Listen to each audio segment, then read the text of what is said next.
gentlemen, inside the Borg and free from the hive mind, this is Rex Bear hosting Leak Project. The Leak Project was created to offer awareness and information not found in the mainstream news. With over 90% of the world's media controlled by only 6 enormous conglomerates, many people today are looking for more accurate information. The Leak Project offers a refreshing approach to the brain drain media. Check back daily for new content as we thrive to bring you the cutting edge in news, current events, on-scene video footage, interviews, and most importantly, the truth. Ladies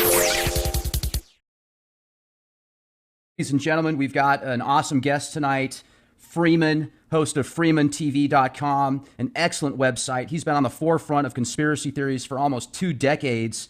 Freeman also created the first documentary on HAARP, televised the first documentary on chemtrails, which I see all the time. He's been honored by the Mayan shamans and blessed by the king of Bonglong. I don't know if I said that properly, so I probably didn't. But while enlightening the world on the occult aspects of Hollywood, technology, politics with his TV show, The Freeman Perspective, etc., this is going to be just a fantastic show. Really appreciate you coming on with us tonight, Freeman. How are you doing? Hey, I'm doing all right, and looking forward to this.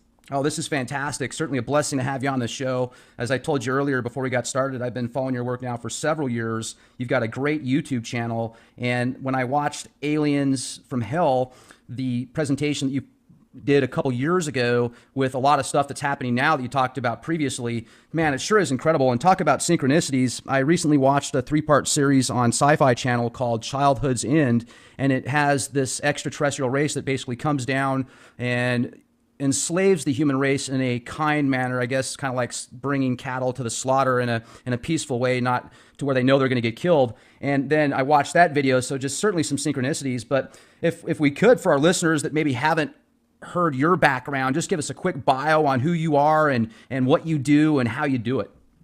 Well, I have been a wanderer, a shaman, a truther for a long time. I've wandered this earth. I gave up on the real world when I realized that there was these high-profile rituals going on that involved politics and celebrities. And, you know, as I looked at the world around 1999 and they were about to perform their capping of the Great Pyramid with gold for Y2K, and they did all their Luciferian rituals in the Y2K celebrations, I said, this is it. I'm off. I'm off of this.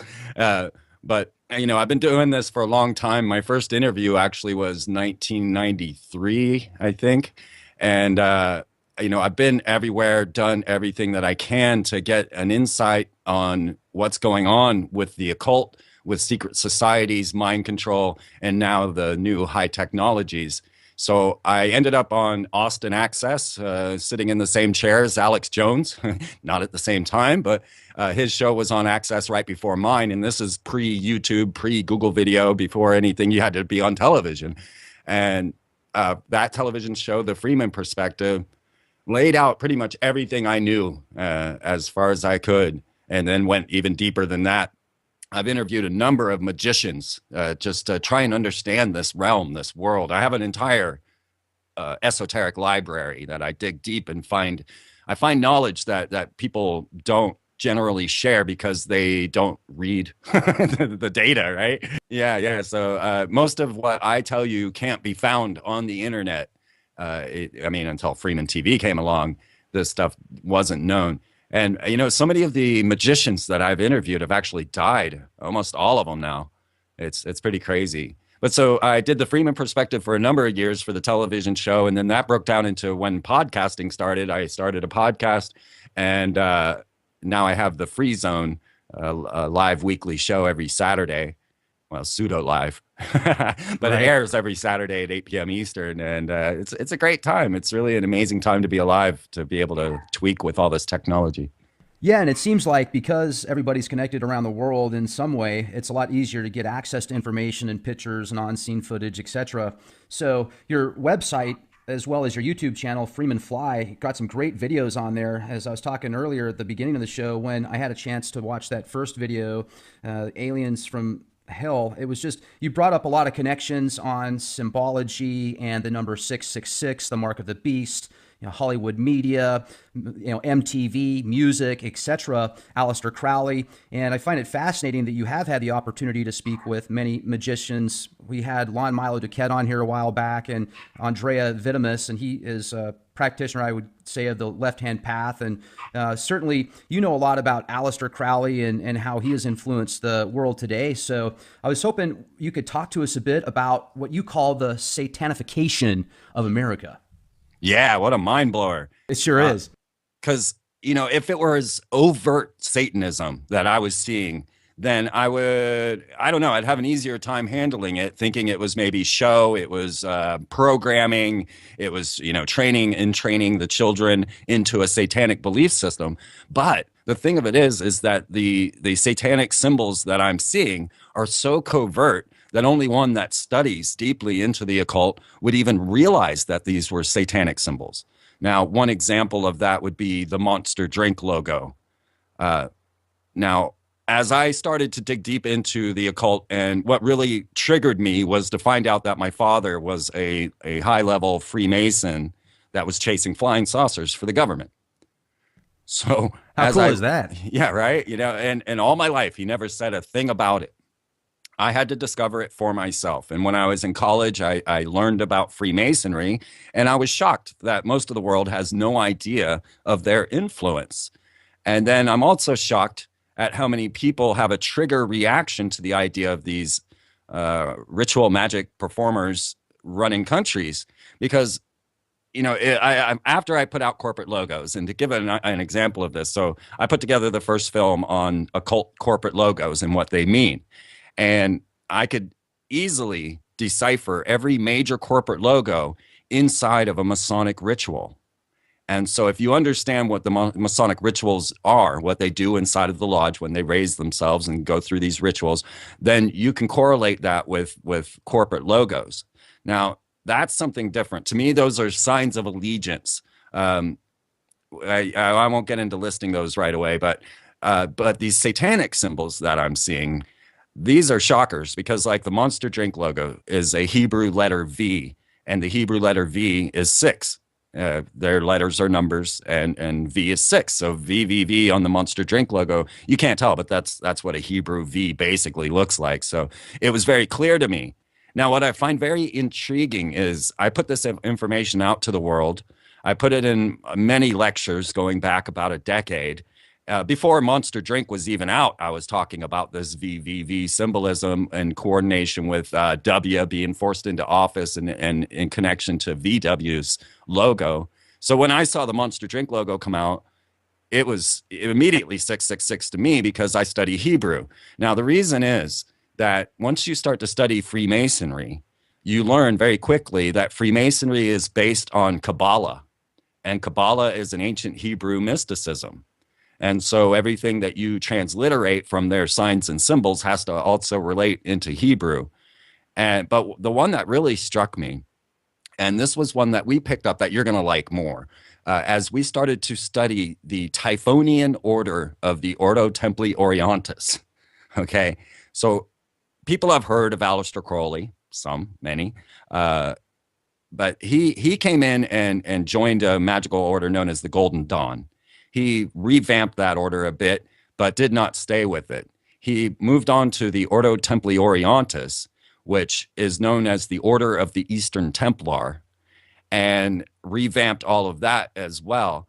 And inside of this order is another order that's known as the Typhonian Order of the OTO.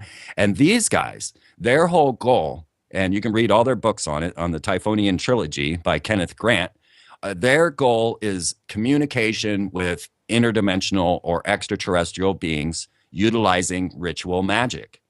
Now, what was really shocking, and I'll just make this point and then we can move on, is that they outline and define what the mark of the beast is. So now we have so many people out there that hold this Christian system, belief system, that also came from Crowley's family, actually, because he was with the Plymouth Brethren. His family was a hard, fundamental Christian. The Plymouth Brethren were very strict, and it was them that came up with the concept of the rapture. And a lot of the things that started to gel in ideas like Left Behind actually come from the group that Crowley was raised in. But in a Christian paradigm, the mark of the beast, you can't buy or sell. Obviously, it's a microchip. Now, I hate it when people say obviously, because it's not obvious, and you're applying 21st century technology to something, that you're just making an assumption there. But the OTO, the Typhonian order especially, but also inside the OTO, they have a very definitive symbol that is the mark of the beast. So, folks, the mark of the beast is an O and an X. It is the X-Men logo. So speaking of X-Men, sorry, just that made me think that brand new X-Men movie that's coming out, the original mutant, and he's the bad guy. His name is Yahweh. Mm-hmm. Yeah, go figure, right? Of course. That's when you get into Gnosticism and learn how Yahweh is the evil demiurge that created the material realm, and we actually all live in hell. Right, the Archon theory. Mm-hmm. This goes back to Madame Blavatsky, who also related into Crowley's work. She was not much earlier, but a bit earlier than Crowley. So Crowley came out with the Book of the Law about 1904, around 1904, and Theosophy, Madame Blavatsky was publishing in the 1880s. And yeah, that whole concept was actually adopted by the Nazis, and that's why they believe in the Aryan race, which is actually a Middle Eastern race, as the superior beings. He would actually carry around the works of Theosophy, and Adolf Hitler would. And this really boiled into a lot of the Nazi belief system. But see, this mark of the beast, this O and X, this was such a shocker to me. And I posted it on the website, tried to make this knowledge known because it started showing up all over the place. It was Macintosh's new operating system. It's the symbol for, just so many things at this time. I can't think of them all. Movies too, right? Well, like a Triple X with Vin Diesel. Well, no, we're looking at the X-Men logo. So a key ingredient, a key example here was when Madonna came out at the Super Bowl, and she did what she called a 33-minute sermon at the Super Bowl during the halftime. Now, anyone that was a fan of my show or my research knew immediately that she was broadcasting the mark of the beast all over that show. She came out as the Whore of Babylon, dressed in this Celtic type goddess wear, right? Right. But on the stage, numerous times they showed the mark of the beast, the O and the X, and even crossed it with the W. And the W is another sign that goes to this, that is a symbol of the abyss and where the beast lives. So it was the mark of the beast along with the sign of the beast, along with the number of the beast, all being broadcast to everyone without them having a single clue that this was going on. And that's why I find it so intriguing, is because it's not blatant Satanism. It's very covert Satanism. Well, it's covert, and for those like yourself and myself and people that have had an opportunity to follow your work, etc., it's very obvious because, these symbols that they push in front of the masses, go all the way back to the Egyptian times that you speak about in many of your lectures. So it seems as if there's this power that they obtain by putting it in movies and songs and etc. With the research that you've done, does it seem to be that they're almost as if it's like a ritual that does create some power for them that they can harness in some way? That has been my biggest question, and that is why I go straight to the source and ask Satanists and ask magicians, trying to get an understanding of why this is all going on like that.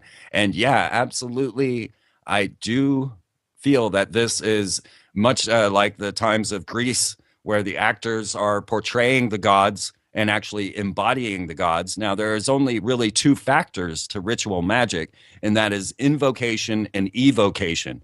So that is, you're either drawing an entity into your soul or you're projecting an entity into somebody else or a mass of people. Now, curiously enough, if you open any magical book, let's say Modern Magic or the Ceremonies of the Golden Dawn, you open up any magic book and look at the triangle of manifestation, and that is a hand position that forms a triangle, and that is the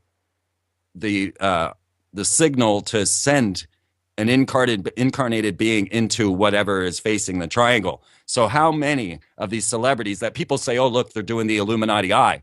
No, you're missing the point here. And that's one of the biggest problems with I've seen as my work has expanded to become quote unquote common knowledge, is that people don't study the actual magical practices. So they just, oh, it's Illuminati, which means nothing, But if you study the magic, then you know, no, that is the triangle of manifestation they're holding in front of their eye, and that is meant to incarnate a being into your soul. That you can read that in any magic book you want. Right. Now, you say you've read some different books and had an opportunity to interview many magicians, or magi, I guess they call themselves. Have you talked to people that practice different forms of magic? Yeah, I think they all had their own different flavor. The last one to die was Paul Laffoley, and he was a Kabbalistic magician that designed time machines. He was kicked out of Harvard for conceptual deviance, and as you will see in the interview I had with him, he was also the Twin Tower architect that had the Bin Ladens come and ask him where to place the demolition charges. Wow. Yeah.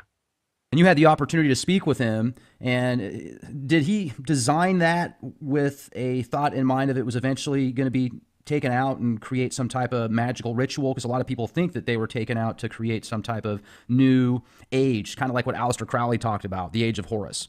I did ask him that directly, and he denied that Yamasaki had any magical intentions. He said that the buildings were designed to represent the Rockefeller brothers, and this was why one building was 6 feet taller than the other.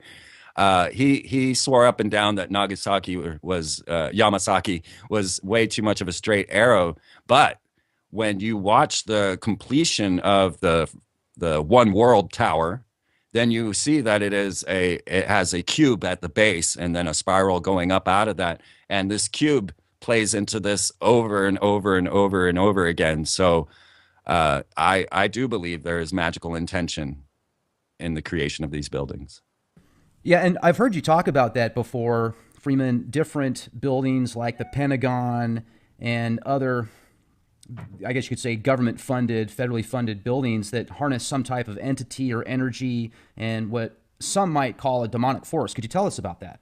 Yeah, much like Ghostbusters or the Shakespeare episode of Doctor Who, the building's designed to actually channel these entities into it, which really made a big splash on Ghostbusters.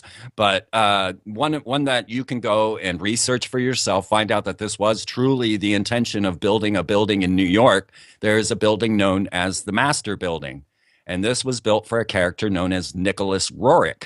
Now, most people have not heard the name Nicholas Roerich, but he is worshipped by so many of the occultists, especially Manly P. Hall has statues of him everywhere. And Nicholas Roerich was actually working with, am I going to forget his name? Secretary of Agriculture for the government, being sent to Tibet, being sent to these subterranean chambers to perform different rituals, carrying this mysterious box that is rumored to have a piece of Sirius in it. So I don't know how that works, but what Nicholas Roerich has done has painted himself in all of these places, doing these rituals with ancient Tibetans in subterranean chambers with massive crystals. And he has all the paintings there are in my photography section on my website, because I go to all these places and I research them all. I've been to every Mason temple nearly on the globe. I mean, I've been to Australia, London, America, and I've visited at least 50, 60 different Mason temples, including the Supreme Council of the 33rd and the original very first Masonic temple in London. I've investigated, photographed, and researched every one of these.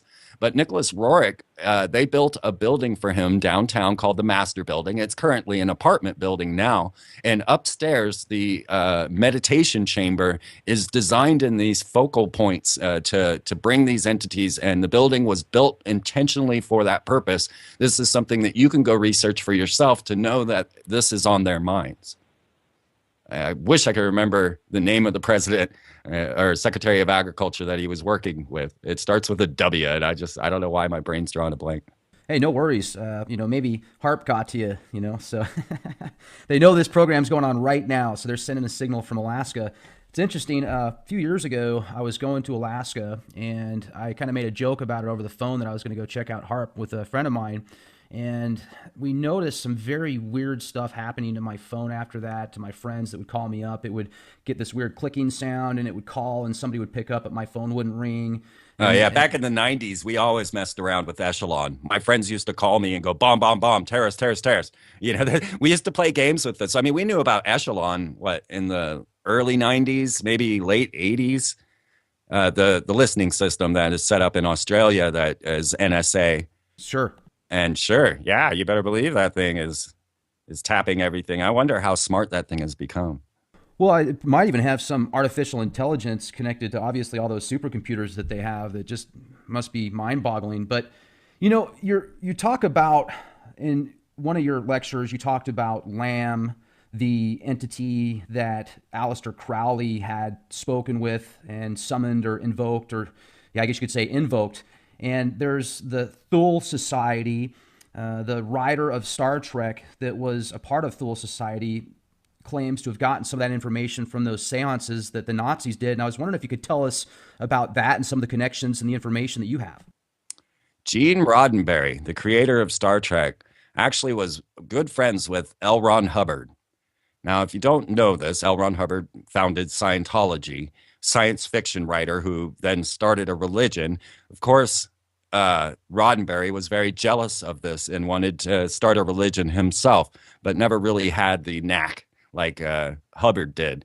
Now, L. Ron Hubbard and Jack Parsons of Jet Propulsion's Laboratories, which founded modern rocketry with the help of the Nazi scientists, such as Werner von Braun, they formed what became NASA. So NASA and Jet Propulsion's Laboratories were founded by these, well, I use the term Satanist because they tend to use that term themselves. But they are absolutely performing ritual magic to the secret or hidden god, Pan. And this is, of course, where you kind of get that goat-headed devil sort of situation with Baphomet, the idea of Pan. If you read Crowley and the Hidden God, same Typhonian trilogy, you'll learn of Pan and how this is the hidden god. So Jack Parsons, when he would launch rockets or nukes, they would do rituals to Pan during these launches.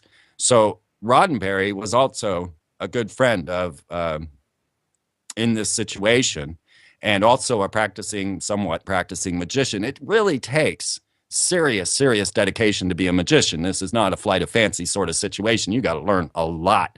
So Roddenberry, he's kind of a goof, but so he did sit in on channelings with some of the larger corporate families of America and maybe even the world. I know the Astors were involved, and some other lead families, and would meet in like a barn and channel these entities that they called the Nine, and they would get these messages from them.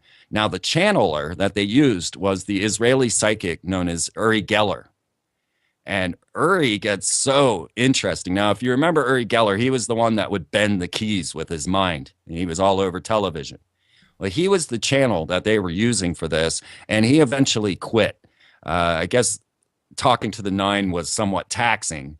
And he eventually said that the Nine were not actually the 9 Egyptian gods known as the Ennead of ancient Egypt, but were actually a AI technology orbiting the planet known as Spectre, which, it really shocks me when the new HP computers came out. They were known as Omen, Envy, and Spectre. And of course, then also the new Bond.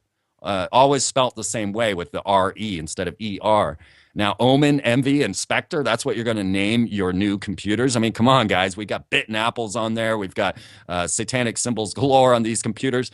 And now Uri Geller's telling us that the channel that they were making contact with was actually an AI technology orbiting the planet. Now, Uri Geller, if I could just go on a minute longer, then branches off and starts seeking immortality.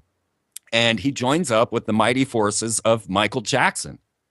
And all of a sudden now, this Israeli psychic and Michael Jackson are running around seeking a robotic body to transmit their soul into.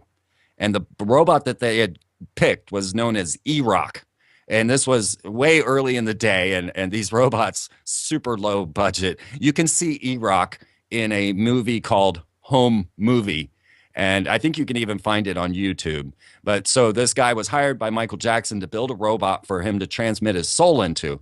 But of course, then technology progressed and human cloning became more of a factor. And in the year 2000, the corporation known as CloneAid came forth in front of Congress and announced that they've been cloning humans for some time. Now, they had a very intriguing character backing them, and he was known as Ra-El. Now, Ra means Lord in Egypt, and El means Lord in Hebrew. And he had a symbol given to him by Yahweh, who met him in a flying saucer, and it was the Star of David interwoven with a swastika.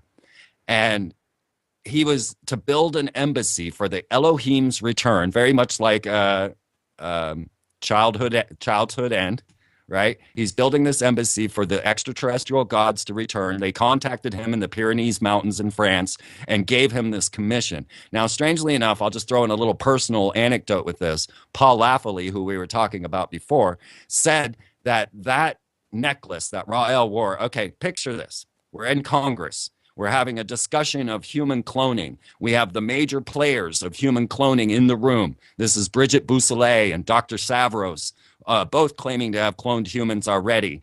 And then this character, Ra-El, in his big white puffy spacesuit with a Star of David and swastika around his neck. They're interwoven as one thing. Now, Paul Laffoley, this Kabbalistic Twin Tower architect, said that Ra-El stole that necklace from him. And I swear to you, I'm the only one, as far as I know, that he's told this story to. I've never heard anyone else tell it. But he claims that he was in France, that Claude Virillion, who was to later become Ra-El, found him at a cafe. And actually, Paul had been given this necklace from his gardener, who had received it from an extraterrestrial contact on Mount Vesuvius. All right, I'd sit here and I listen to these people. I talk with these people, and they are serious when they're telling me these things. So Ra-El actually stole that necklace off of Paul Laffoley and ran with it. And I have a video of him telling this whole story. Okay, so now you've got this guy in a big white puffy spacesuit and the Star of David stolen from Paul Laffoley that was given from extraterrestrials on Mount Vesuvius, or it came from Yahweh in a flying saucer in Pyrenees Mountains, don't know. And he's there before Congress saying, of course human cloning will happen. It's going to carry on because thankfully nothing can stop science. Of course, I have all these videos on my website for you to see.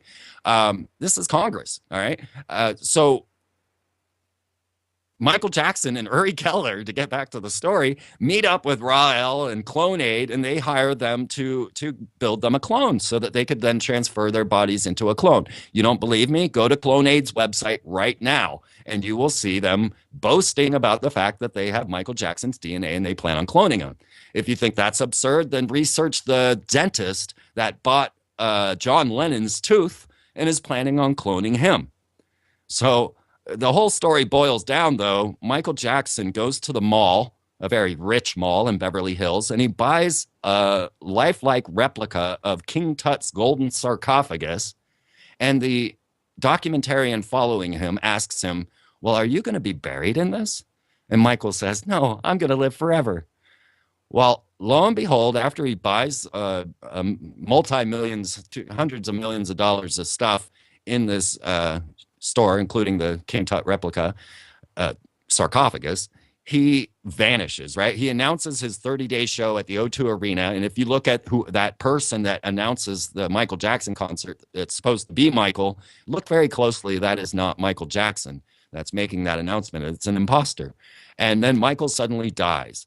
Well, lo and behold, a month after Michael Jackson dies, everyone in the Chicago area suddenly notices a bust of Michael Jackson in the Chicago Museum from the period of Akhenaten, from the 18th dynasty of Egypt. The very Akhenaten is King Tut's dad. All right. So Michael Jackson buys King Tut's sarcophagus, vanishes. Now a bust of Michael Jackson is in the museum. It's him. Exactly. It's marked as a woman from an unknown female from the age of Akhenaten or King Tut.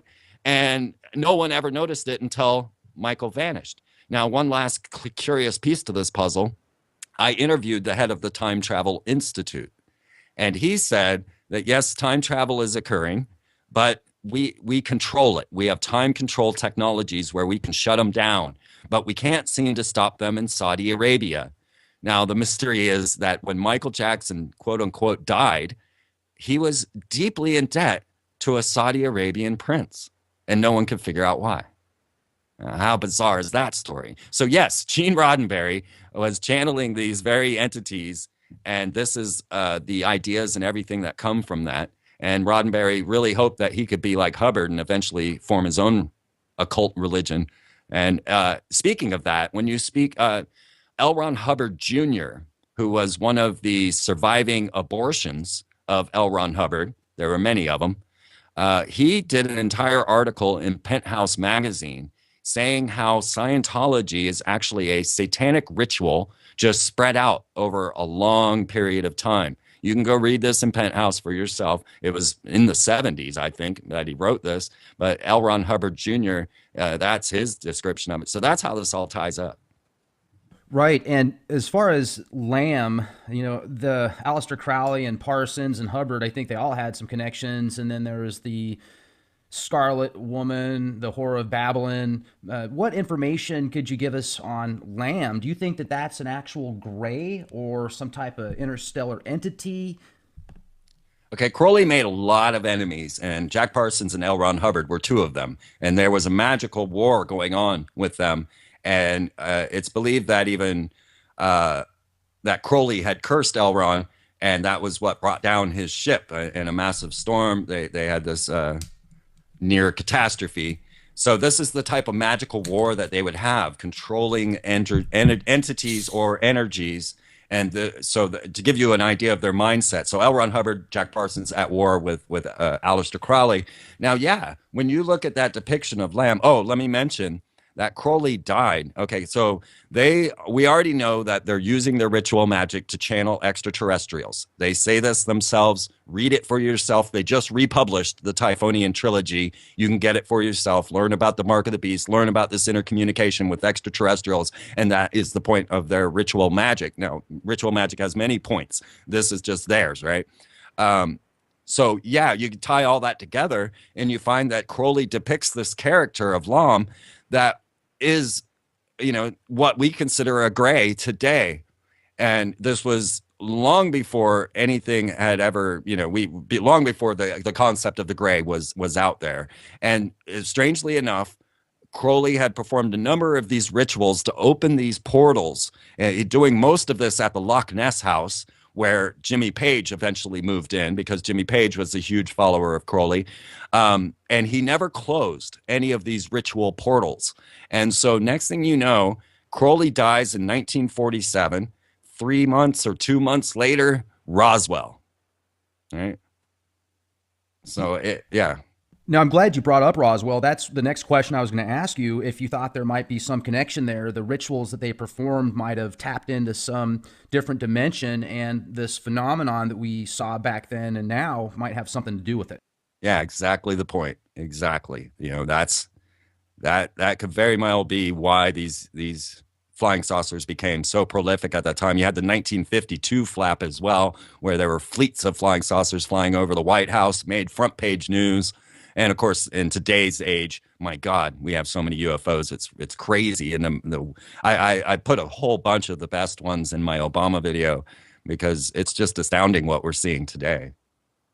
It is. And do you think that they've had connections with our military for a long time? I mean, let's even go back to the Egyptian times. Do you feel that there's been some influence based upon ETs, that behind the scenes they've kind of controlled the whole thing like it's all a stage? Well, realize this. The only reason my father was chasing flying saucers for the government was because he was a sworn brother to the Freemasonic order. The only people that go into space and don't die are Freemasons. All right. Buzz Aldrin established a Freemason lodge, Tranquility Lodge, on the moon. That is very much Freemasonry, and the occult are very much wrapped up in this whole space program. So there's no escaping that. If anyone's looking at national history or the space program and doesn't include the occult, you're missing the whole puzzle, folks. So when we go all the way back to ancient Egypt, the strangest time that we're looking at here is the time of Akhenaten. and that is King Tut's father. Most people don't know that, but I, I'm so clueless. I always think this stuff is common knowledge, but Akhenaten is like the go-to guy for ancient aliens. Whenever you see an episode of Ancient Aliens, you pretty much only have to wait about 5 minutes before they bring up Akhenaten because he was so bizarre. This guy had a cone head, right? He had these weird, massive hips, like a female, and he flipped Egypt on its head. He created the whole concept of monotheism, and that is why people like Sigmund Freud think that Moses and Akhenaten are the same people. I've done an entire study on doctorate studies of Akhenaten being Moses. Very intriguing stuff. But so Akhenaten is always the go-to guy when it comes to ancient aliens because he was depicted with his family. He was depicted as a person. I want to say that, but they all have cone heads and Vulcan ears. I've gone and filmed the displays for you, which was illegal, by the way. So I got that for you. I went to 2 or 3 of the Akhenaten displays. Nice. And of course, they always herald it as King Tut, the King Tut exhibit, right? Now, this was right when Obama was inaugurated. So the moment Obama was inaugurated, they started bringing Anubis, the dog, jackal-headed god of the underworld, started making appearances all over the globe. He was in London, he was on the Thames, he was in Texas, and finally found his way to the Denver International Airport, of all places. And as Obama was being heralded as our new president, Anubis, the jackal-headed god of the underworld, was making his way, displaying all of Akhenaten's stuff. And I went to 3 of these, and like I say, I filmed them.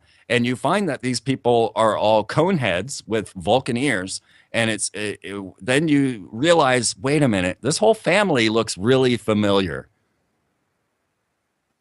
Wait for it.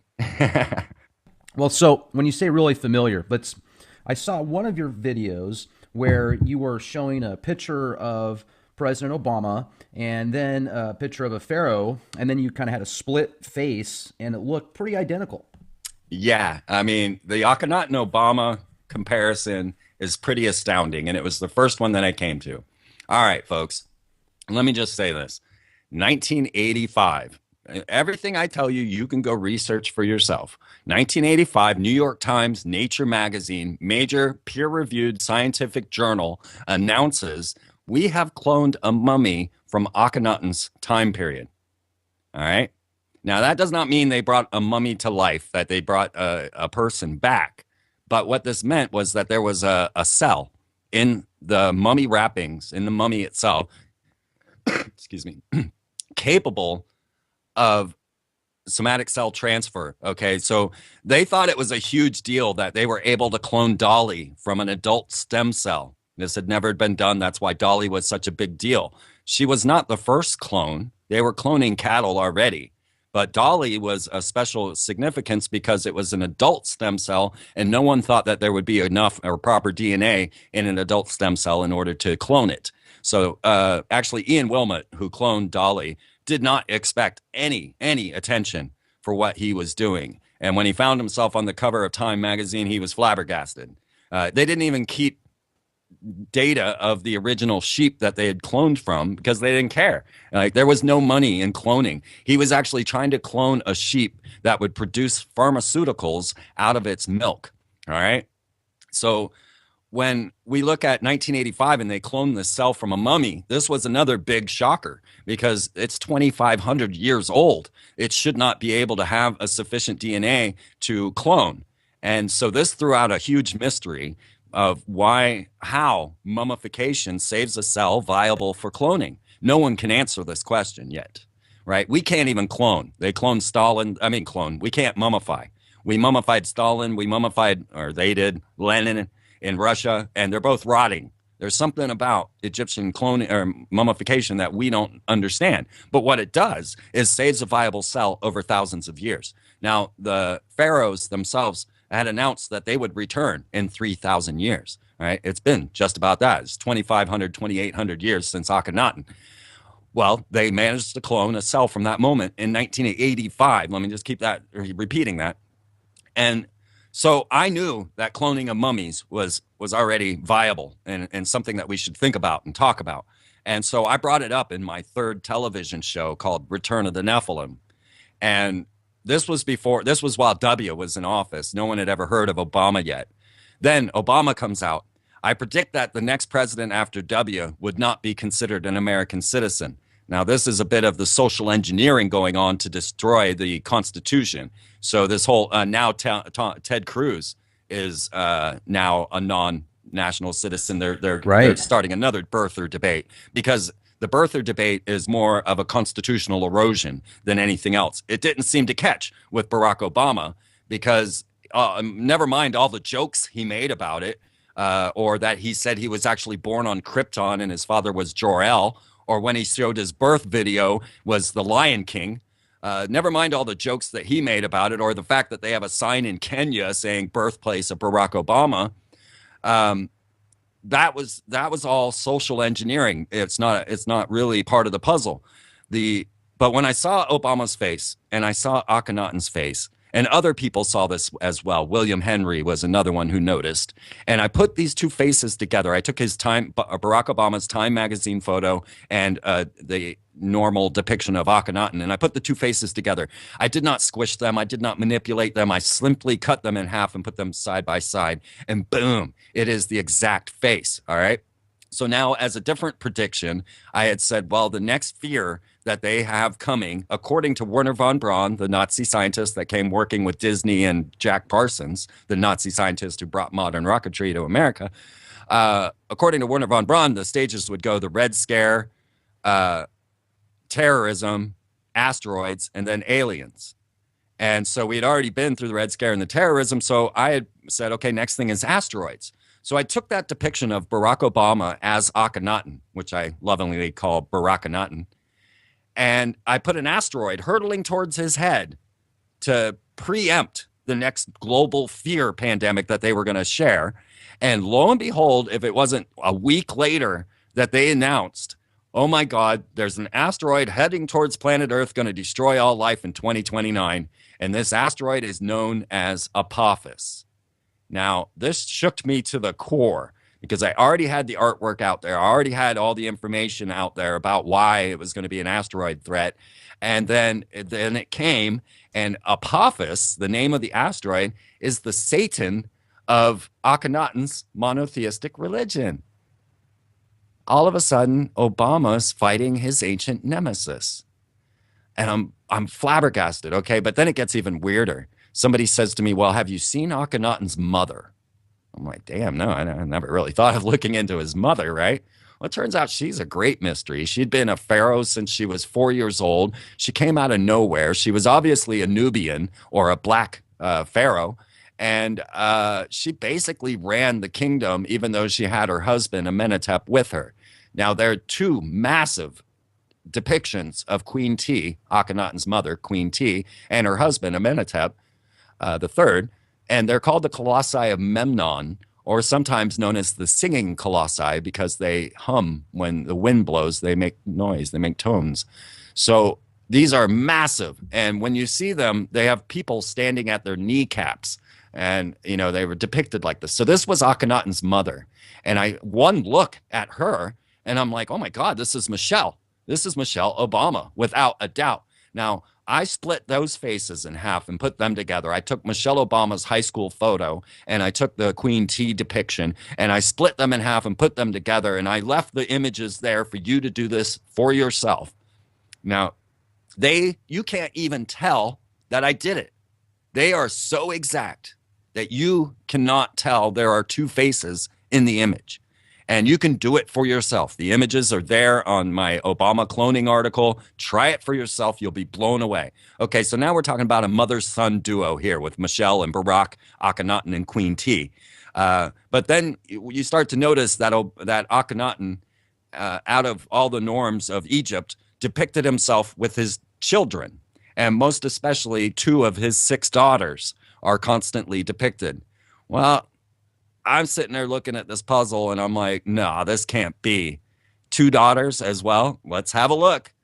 And I looked at his 2 daughters and they are Malaya and Sasha. Exactly, exactly. I mean, Sasha's got a little bit pudgier cheeks, a little rounder face. Malaya's a little more gaunt. They are an exact match. So now we're talking four families, or four people from a single family that are identical. This is statistically impossible. This is no case of reincarnation. This is no happenstance. The only plausible solution to this puzzle is cloning, and it's a mind blower. Okay, I released Obama cloning in the coming space war to time with the moment that Barack Obama released the restrictions on federal funding to stem cell research. Now that sounds like this crazy obtuse science that's going to give us, make people walk again with spinal injuries and whatnot. But it is actually code for human cloning, stem cell research. This is human cloning. And what you find is that in the time of Ian Wilmot, when he was cloning Dolly, there was no money in cloning because there was no federal funding to cloning. There was no reason other than trying to manufacture cattle like they're doing at the big Chinese clone lab right now. Have you heard of this? No, I haven't. Look into the Chinese cloning factory. Now, this is Dr. Huang Suk, who is known as the disgraced cloner because he came forward saying he was cloning humans, and then they proved him to be a fraud. But what they had really done was catch him on some sort of embezzlement. They caught him on, some fraudulent papers, but he was brought forward to disgrace the concept of human cloning. And Dr. Huang Suk went on to continue cloning. And he now, if you've heard of clone your pet, dies, you just go to Dr. Huang and clone it. I just want to jump in. That reminds me of the movie The Sixth Day with Arnold Schwarzenegger that came out in the either late 90s, early 2000s. And they had that big thing about clone your pets. And I said, that's how they're going to push it to the masses. They're first going to start cloning pets, and then they're going to say, oh, you can clone your deceased relatives. Yeah, exactly. And let me just talk about The Sixth Day for a minute, because that was a very interesting production company known as Phoenix Pictures.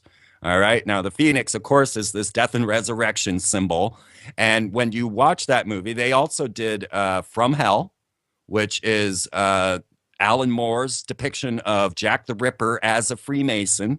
And in From Hell, you will get to see the first ritual of Freemasonry, the entered apprentice. Almost exact, not quite, but almost. So if you want to get an idea of what a Masonic ritual is, watch From Hell. Now, Phoenix Pictures also put out Holes with Sigourney Weaver with Disney that was all about child labor camps. But The Sixth Day was very curious. And the reason I bring up Phoenix Pictures, not just the death and resurrection symbol that is their title, but they strike a friction match to boil up to the fiery phoenix. Now, if you look up the word Lucifer in the dictionary, it's going to say Christian, Satan, and then a friction match. All right. So all of this is Luciferian. Every bit of this is Luciferian. And that's what most of the signs and symbols that we see, we call satanic. Now, I make a very strong distinction between Satan and Lucifer. Too big of a topic for this show, but I have covered this numerous times in some different ways just to understand the difference between what the Luciferians consider Lucifer, which is reason and man's power over manipulation of nature, and the idea of Satan, which is more of a stumbling block sent to you by God to cause you to go in a different direction. Very different concepts, Luciferians and Satanism. I guess if you go read the 11 commandments on the Church of Satan's website, it seems like it's more of a humanism versus actually believing in a deity. Absolutely. Satanists don't believe in a Satan. Yeah, it's a whole different puzzle. It's might is right and very animalistic ideas of the world. So, Satanists don't believe in Satan. That's a different, that's why you got to study each group, where they come from, how the Satanists, the Church of Satan was formed, who these people were, what their real goals were. This is the type of stuff that I look into. The Sixth Day, as you're saying, showed all of this stuff through a Luciferian symbolism. And at that time, Arnold Schwarzenegger, who was the star of The Sixth Day and was cloned, was battling George H.W. Bush over this stem cell debate. Arnold wanted stem cell funding. He wanted federal funding for stem cell research. George W. Bush brought a bunch of stem cell babies that would have died in the experiments and brought them up on stage to counter this whole concept of stem cell research and shut the bill down.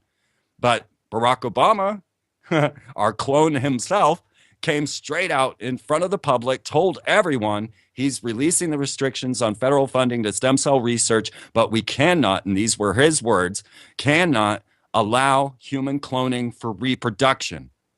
Now, the fact that he mentioned this straight out of his mouth should tell you something. And it's in my video. If you don't believe me, you can go watch it come out of his mouth.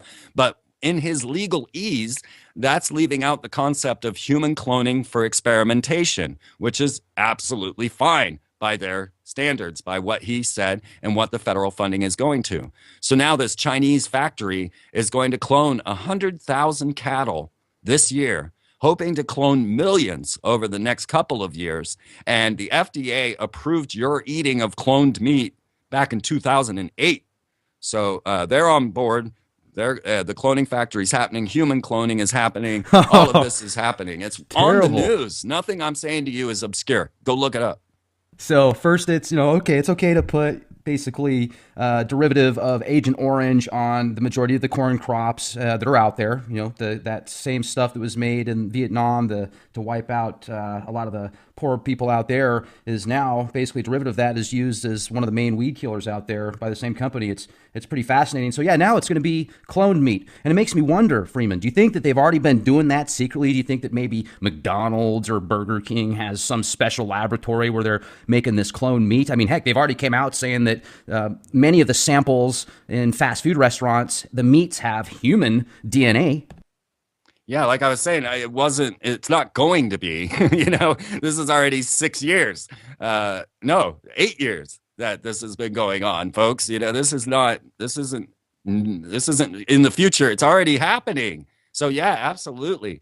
Roy Kroc, who founded McDonald's, also a Freemason. And their golden arches are a sign of Freemasonry because they were most known for gold and arches when they were known as the Knights Templar.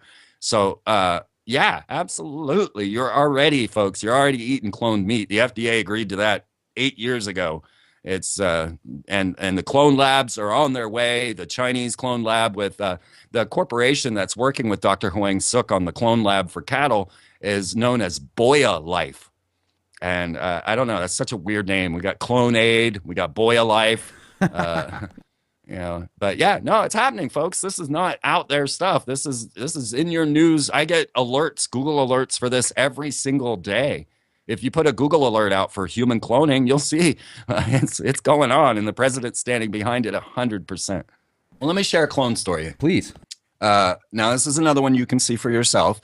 There was an Australian group that came over to America to film a TV show called Random America, and they just went around and met interesting people. And in this show, they go to meet a fellow who cloned his Brahma bull.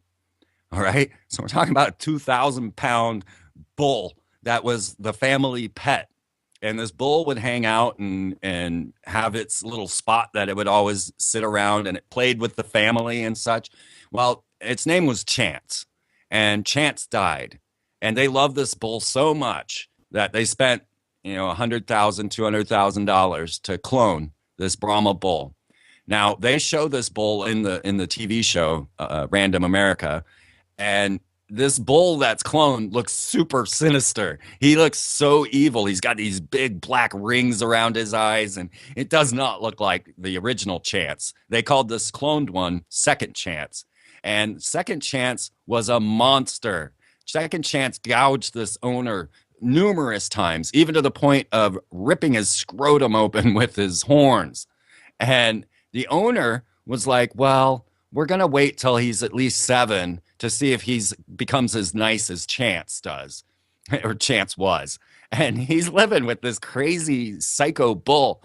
And what I find most curious about cloning is that when you give birth, there's a energy inside the woman that sparks that cell to life and tells it to start to divide. Well, in cloning, that spark is artificially generated by electricity. They shock the egg with the electricity to make it think that it's alive. and then implant it into the surrogate mother. Now, Michael Jackson, back to him, who was into all of this stuff. Nobody even knows who the parents of his youngest baby, Blanket, I don't know his real name, they just call him Blanket. No one knows who the parents are because the mother that gave birth wasn't the mother of the egg or and his other two children, Paris and I forgot the other one's name. They also had surrogate mothers. I mean, they're white. They have blonde hair and blue eyes, folks. These are Michael Jackson's children, right? So he was into all of this, designer babies, right there, and already happening.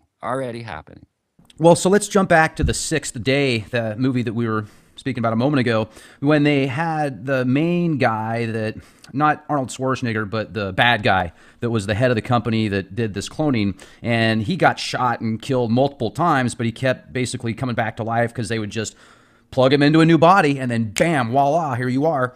There's so much speculation out there now, too, that there could possibly be many of these movie stars and famous people in Hollywood, whether it be the music industry or the movie industry, could possibly be clones as well. How do you think they're cloned, man? And I mean, is it just a plug and play process now at the top level?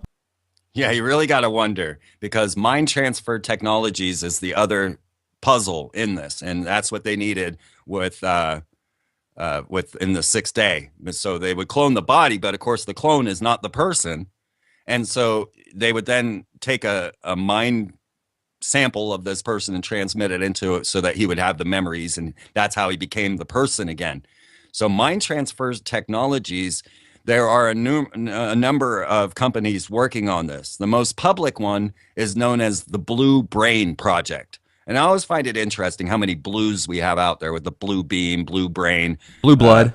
Yeah, blue blood over and over again.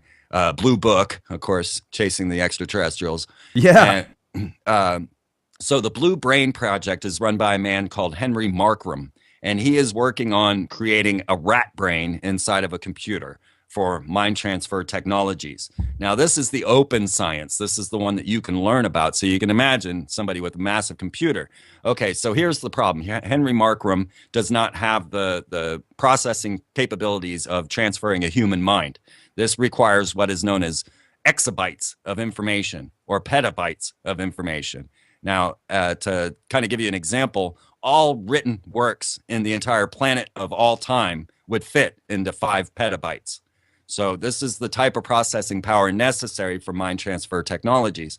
There's only one corporation, one company, and one computer in the world that claims that has the power of pushing petabytes, and that is the LHC grid at CERN, the Large Hadron Collider computer network. CERN, of course, had created the World Wide Web. They are the ones that have the technologies to produce mind transfer technology. Now, CERN, of course, has a corporate logo that looks like 666 with a hyperdimensional portal. They have Shiva, god of destruction, standing out front, and very esoteric things going on inside. If you've ever seen that mysterious video they put out with the dancers, that was bizarre. They even filmed a horror movie in CERN at one point. But this computer technology, we're starting to move into another direction with quantum computers. And well, guess who has all the robots from DARPA and all of the quantum computers? Google. Yeah, that's right. They've got a complete DNA lab in their Calico division. Google has bought all of the DARPA war military robots, and we're quickly going towards another Arnold Schwarzenegger movie, Terminator, or Terminator Salvation, with Google, who has a quantum computer, AI technology. They bought that as well. DNA lab, one of the biggest in the world. And let's see, mind transfer robots. Okay, so now a few other examples of this mind transfer. And isn't Ray Kurzweil now one of the leading guys with Google's technology and transhuman movement, etc.? I hadn't heard that, but it wouldn't surprise me one bit. The singularity, absolutely, this is what they consider that moment when we enhance ourselves in that way. Now, there's a couple of other open science projects that you can look into for yourself. Check out Robonaut 2, who is on the International Space Station. Robonaut 2 is a telepresence robot. That means that you can connect your mind to this robot on the International Space Station and manipulate it as if it was your body. There is the X-37B, which is a robotic space plane, which has been orbiting the planet for almost a year now. And it also is a telepresence robot. It is a robotic space plane it's on its fourth mission. So we're looking at years that this robotic space plane has been orbiting the planet doing God knows what, because it's a secret military project. Now, I watched it launch from Cape Canaveral. I was there. So they can't hide these launches. But what they can hide is what the X-37B is doing, because it is a military program. These are both telepresence robots capable of mind transfer technologies. Don't believe me? Go to Wikipedia, look it up for yourself. It's true. Robonaut 2, also known as R2, and the X-37B, the robotic space plane.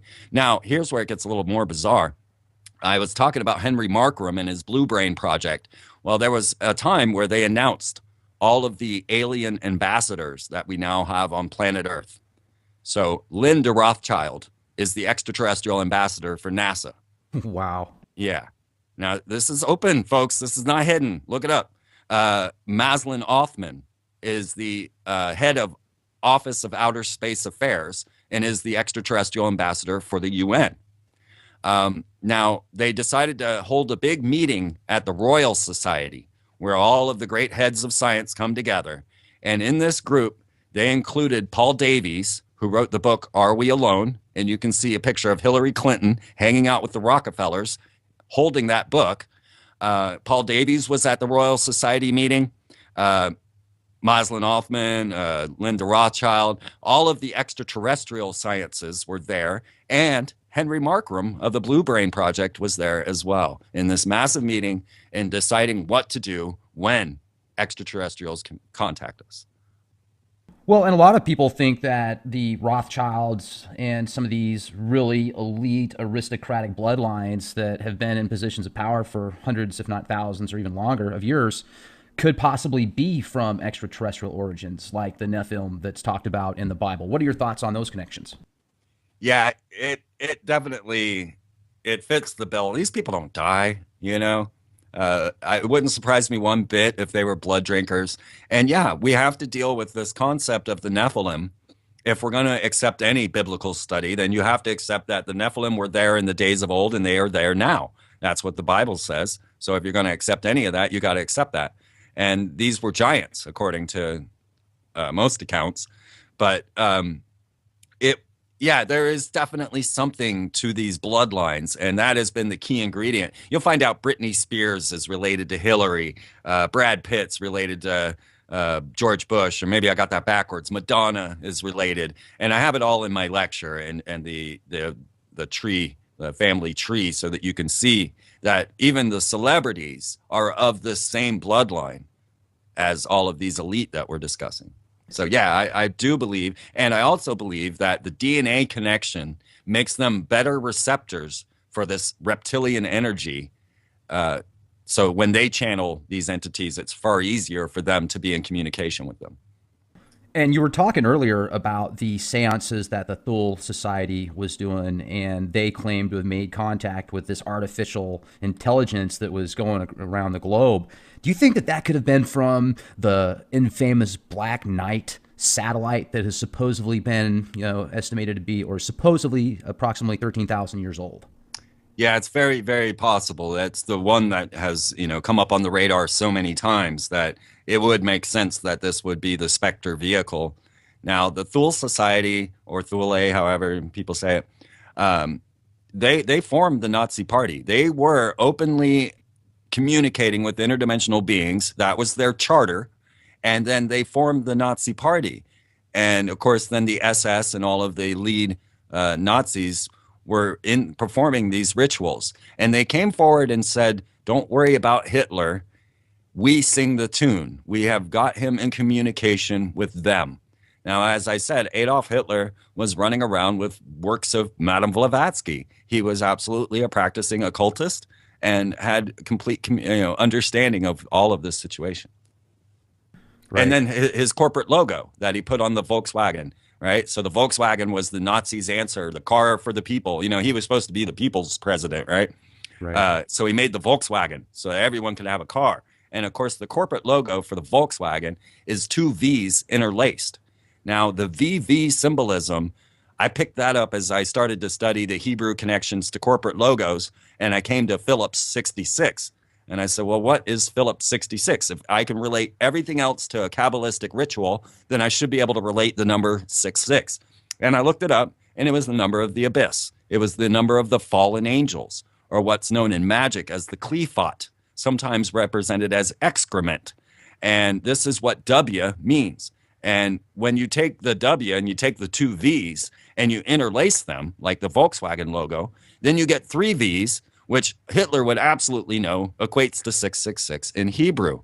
Now we start to look at who Hitler was removing from the system, and you clearly and quickly find that it's any other magical order. So he removed the Freemasons. He removed the Jews. He removed anyone that had knowledge of these magical practices, and became the elite magician out of this whole situation.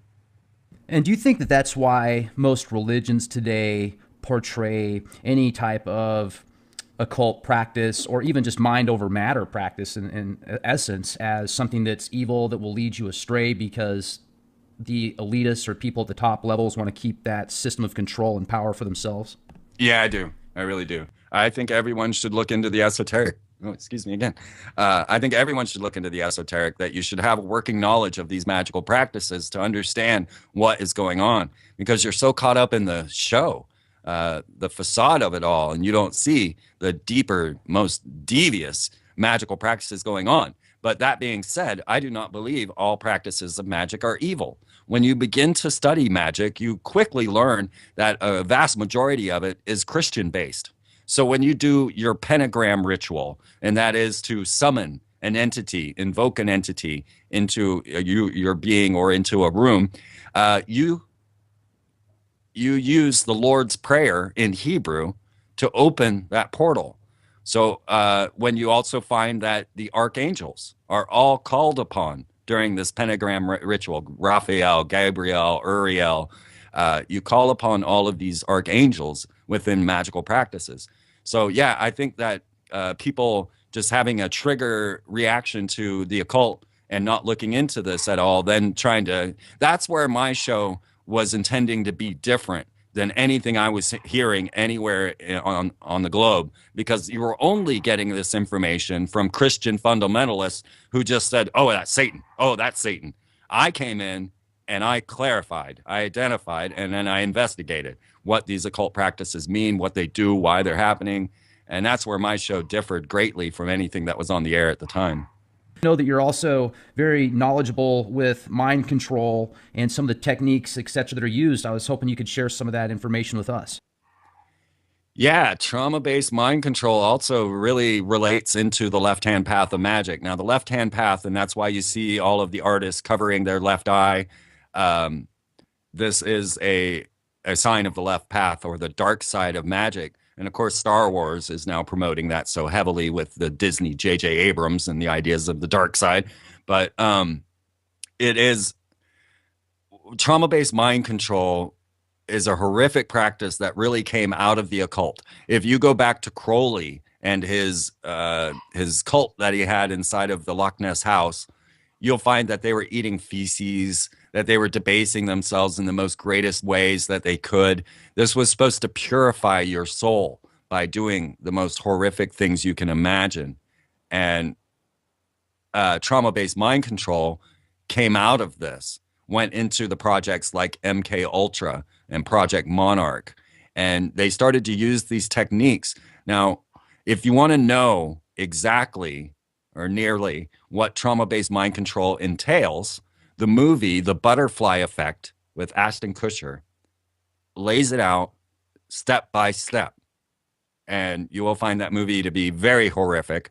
And if you got a copy of Fritz Springmeier and Cisco Wheeler's book, How to Create Your Own Undetectable Illuminati Mind Control Slave, you can lay that book down side by side while watching the movie and see that it almost goes chapter for chapter in the effects of trauma-based mind control and how they are done. So yeah, the butterfly effect which is a curious name because part of this is to open the soul to these entities. And Crowley wrote a book called The Moon Child. And the Moon Child was an idea that these magicians have to be able to incarnate a god form into a child. Now, Jack Parsons and L. Ron Hubbard, they worked on this heavily while exploding nuclear devices. All right, they were actually putting babies in. I mean, this isn't confirmed, but this is the story. In chambers under the nuke explosions, and trying to create this moon child. Now, the reason I connect this to the Butterfly Effect movie is that the second title to Crowley's book, The Moon Child, it's called The Butterfly Net. And of course, the Monarch program comes into this very heavily, and you'll see the Monarch symbolism everywhere.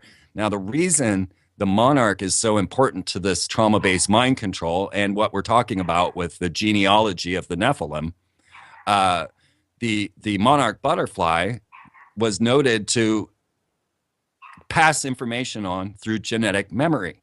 So it takes 3 generations of a monarch flock to make it to their mating grounds.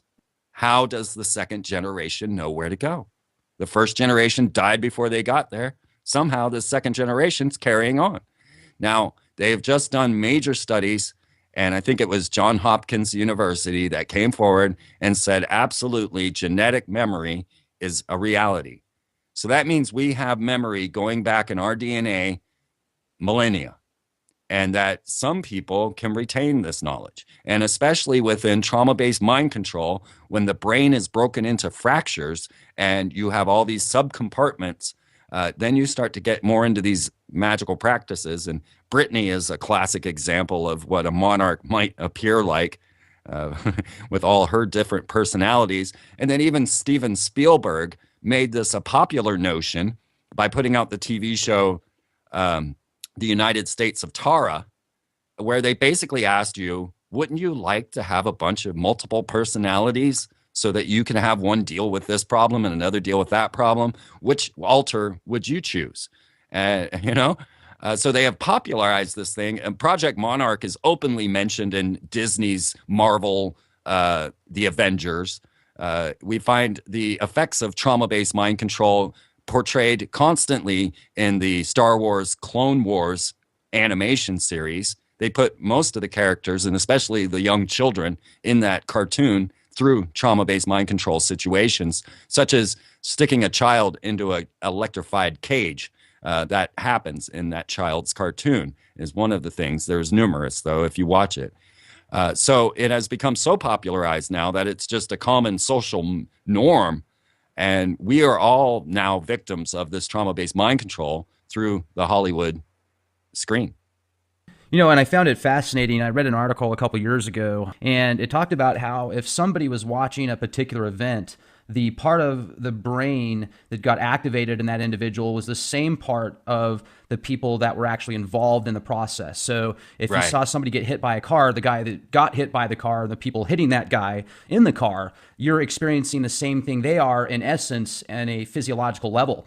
So I've often wondered if these, giant films that are portrayed around the globe that bring in hundreds of millions of dollars, this new Star Wars film that I think is going to bring in well over $1 billion, if it does have a global impact and they're able to harness that energy. So, I find it fascinating also. I don't know, have you had a chance to see that new 3-part series by Sci-Fi that was based on the Arthur Clarke novel, Childhood's End?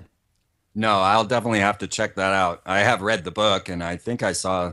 Oh, you did? Great. Oh, yeah, well, sure. Okay, so if you read the book, even better. I mean, I definitely need to read the book. I'm sure it's a lot more detailed. But in this 3-part series, they portray these overlords that come down as what most Christians would call the devil. But there's a bunch of them, fallen angels, I guess. And the whole thing is so Luciferian because, and this is going to be a spoiler alert for those that haven't seen the series, so you may want to watch it first or whatever if you don't know what happens. But all the children at the end go up into this spaceship that gets taken off into a hell-like planet, and these overlords look like a bunch of satans or a bunch of devils running, walking around, but they have compassion for the people as they take them over. But the one thing that I find very peculiar is the all-seeing eye that is in the movie, and how the ultimate God at the very end that a human is able to talk to says, well, no, you're not going to be a part of the life form. You're going to disappear. The only thing that you're going to be remembered by is memories, but your children and this new age is all going to be a part of the life essence. So I found that is very Luciferian if you looked at it from that standpoint. Would you agree with that? Yeah, yeah, absolutely. And yeah, the whole shocker that, where we got our depiction of the devil was actually extraterrestrials. Well, we find now that the UN, who also, as I said, has an extraterrestrial ambassador, has a room for channeling entities, with a cube in it. They are now working on agents of change, and you can go look that up too. The agents of change.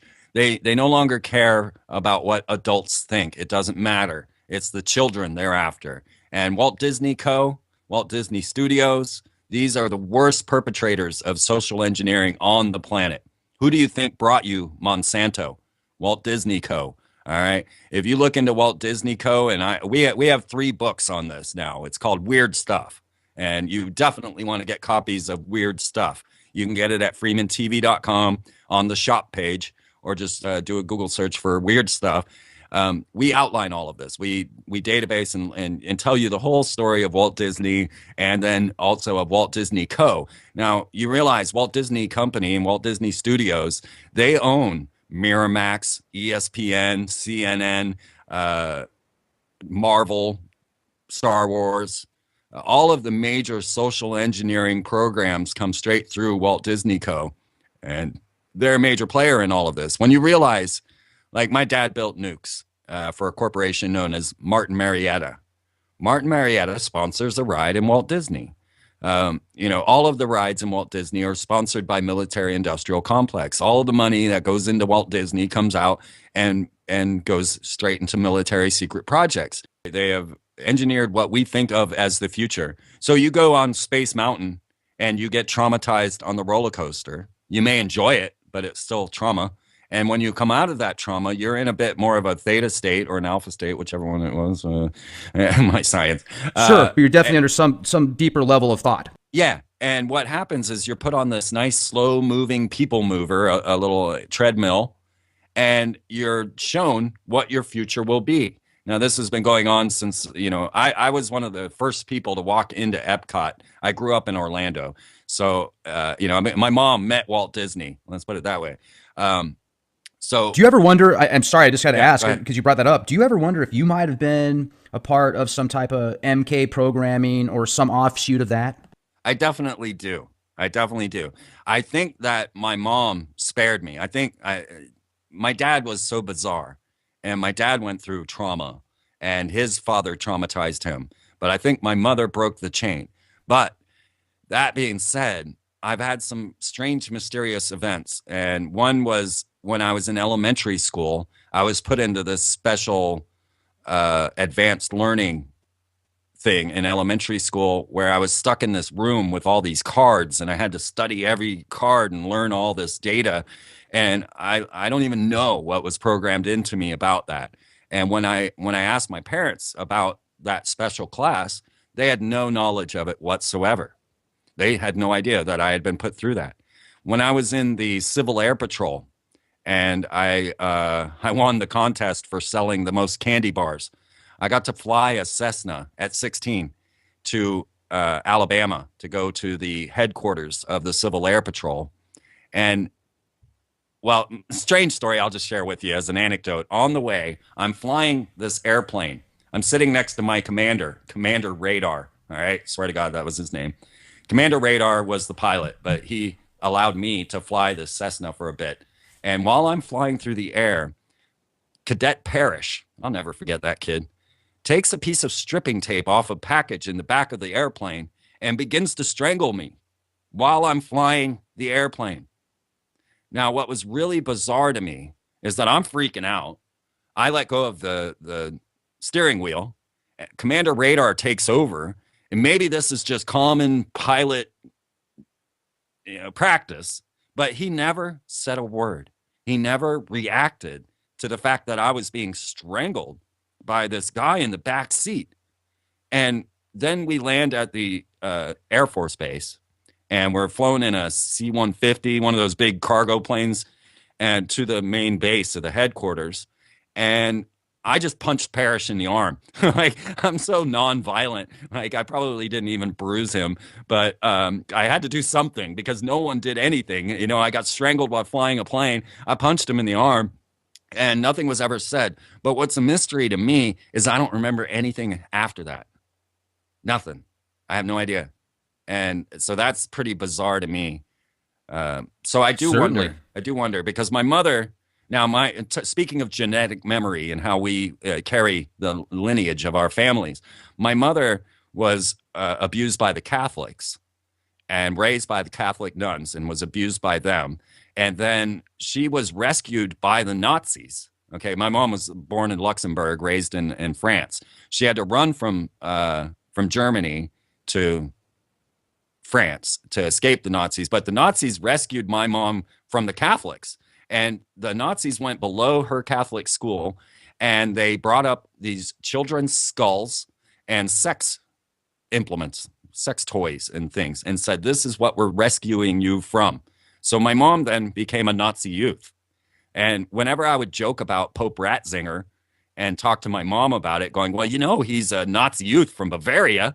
He's our Pope." You know, the current Pope's a Jesuit, which is even worse. But old Ratzinger, who mysteriously quit, was a Nazi youth from Bavaria. And my mom would say, "Well, I'm a Nazi youth from Bavaria, you know, what could I do?" So I got my mom, who was raised by a witch in France, who was a renowned healer. People would come from hundreds of miles to have this lady that took care of my mom, this witch, heal their cattles from warts and stuff by circling under fire under the moonlight. And I actually have that spell. I actually have how to do that. And my mom showed it to me. So this is my mom's side. And then she's married to the grand potentate of Bavarian Freemasonry in Kaiserslautern. And this is the man that brought my father up through Freemasonry. And now my father, he was on Killer One submarine with Jimmy Carter. I got pictures of them together. He was, like I said, in Project Blue Book, chasing flying saucers. He was building nukes when I was born. And he was raised as a lifetime. I broke the chain. I'm the first in my family to not join Freemasonry. So that's my dad's side. So now you got all those genetics boiling up in me, and I come forward with all this data, and it's not until I'm researching it, telling it, and covering it that I learn that my family was all involved in all that in the background. I didn't know any of this stuff. Isn't that bizarre? Yeah, it's fascinating, and it certainly does make you think that DNA does have a much more, it's a lot more powerful than most people would speculate in the scientific community.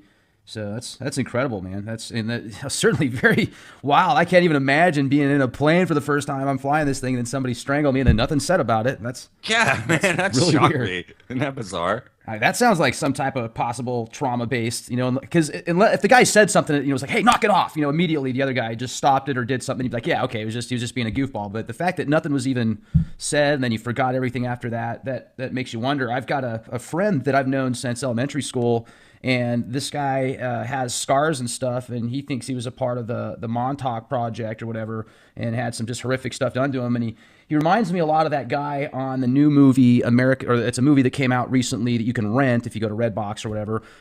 It's called American Ultra. Yeah. Have you seen that movie? Oh my God. I thought that it was just going to be kind of a covert reference to MK Ultra, but no, it's open. Oh yeah. Open. Straightforward MK Ultra programming right there as your Hollywood entertainment. And as a little side note, I was in a movie with Dan Fogler. Now, most people don't know Dan Fogler by name, but you'll probably know his movies. He was in Good Luck Chuck, Taking Woodstock, Fanboys, the ping pong movie, Balls of Fury. Dan Fogler. Yeah. He's in Interstellar or one of those. Okay, yeah, definitely. So, and he had his own TV show, Man Up. Well, anyway, I was in a movie with him, basically based on my life. I was the inspiration for the movie Don Peyote, which you can watch on my YouTube channel. He gave me permission to give the movie away for free. But we filmed that movie over 2 years, and I took Dan to all these different Mason temples and all these weird places. All of that got cut from the film. I'm lucky I'm still in the movie. I think if it wasn't based on me, I wouldn't be in it at all. But we were taken to Topher Grace's house, and I spent the night at Topher Grace's house, who's in American Ultra. And we left him a copy of Weird Stuff. Now, Topher wasn't there. Topher was off doing whatever, celebrities do. There was a script for True Blood there. I was so tempted to read it because it was like confidential, but I didn't have time. Dan Fogler was doing too many bong rips in Topher's kitchen. But we left Topher a copy of Weird Stuff, which does outline all of this celebrity mind control over and over again. And we have 3 copies now, three different versions of Weird Stuff, 1, 2, and 2.5. And this takes all of this knowledge out of the internet and puts it as a tool for you to share this information with your friends. We designed Weird Stuff, our book, as a guide, and we put full color imagery in there so that anyone that picks it up will have questions. And so it was actually designed as a tool to get open communication, dialogue with your friends. Because you know how hard it is to get them to sit there and watch a video with you. You just lay a copy of Weird Stuff out on your table. They're going to pick it up. They're going to see Lady Gaga. They're going to see Britney Spears. They're going to see Walt Disney. They're going to see Star Wars. They're going to see the Aurora shooting. They're going to see Sandy Hook. All of these things are covered in there. And it'll open up stuff for people to talk to. So we managed to leave a copy for Topher Grace. We've also given a copy to Weird Al Yankovic after he came out with his aluminum foil. Have you seen Foil? No, but he's great. I definitely got to watch that. I appreciate you bringing that up. Oh, go see Foil right now. Like, folks, when we get off the air, go watch the Foil video. It's based on Royal, but it's epic. It's so epic. And, strange thing, we were watching the video Foil, Weird Al, and we had a little 5-year-old with us. And maybe he was, about 5. And I can't think of that guy's name, but one character, I can't think of his name. He rips off his face and he's a reptilian at the end of the thing. And this freaked that kid out so bad. Oh my God. It really shows you how the impact has, because we didn't expect any of that. We're all laughing and this kid is freaking, and oh my God. But Foil, was a very conspiratorial. We really wanted to talk with Weird Al about it, but they wouldn't let us talk to him. So we could just hand him the magazines, the books, and leave it at that, and hope, I did end up with Weird Al's phone number, but I haven't called him yet. And then we also went to see Cat Williams for his conspiracy theory tour, and we got a couple of copies to him backstage. So we've been sneaking these books into the celebrities' hands, like Topher Grace, for some time now, trying to get this knowledge more public. But then, lo and behold, they come out with a damn movie, American Ultra, which basically, how much do they know? They know a lot. These celebrities know. They know what's going on. They know what situation they're in, and they know there's no getting out alive. I mean, look at Chuck Barris. He was the guy who created the Gong Show and the Dating Game, the Newlywed Show, I think, as well, right? All of those old television game shows. Right.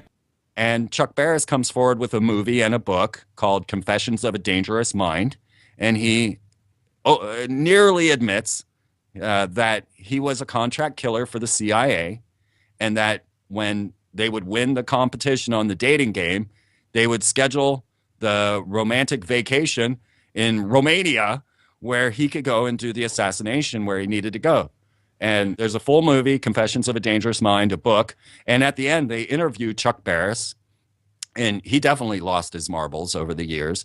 And they ask him point blank, is this story true? And he's like, I'm not going to confirm or deny it. But this is the layer that it's at. There is a Hollywood army. I mean, if Matt Damon shows up at your door, you better be scared. Well,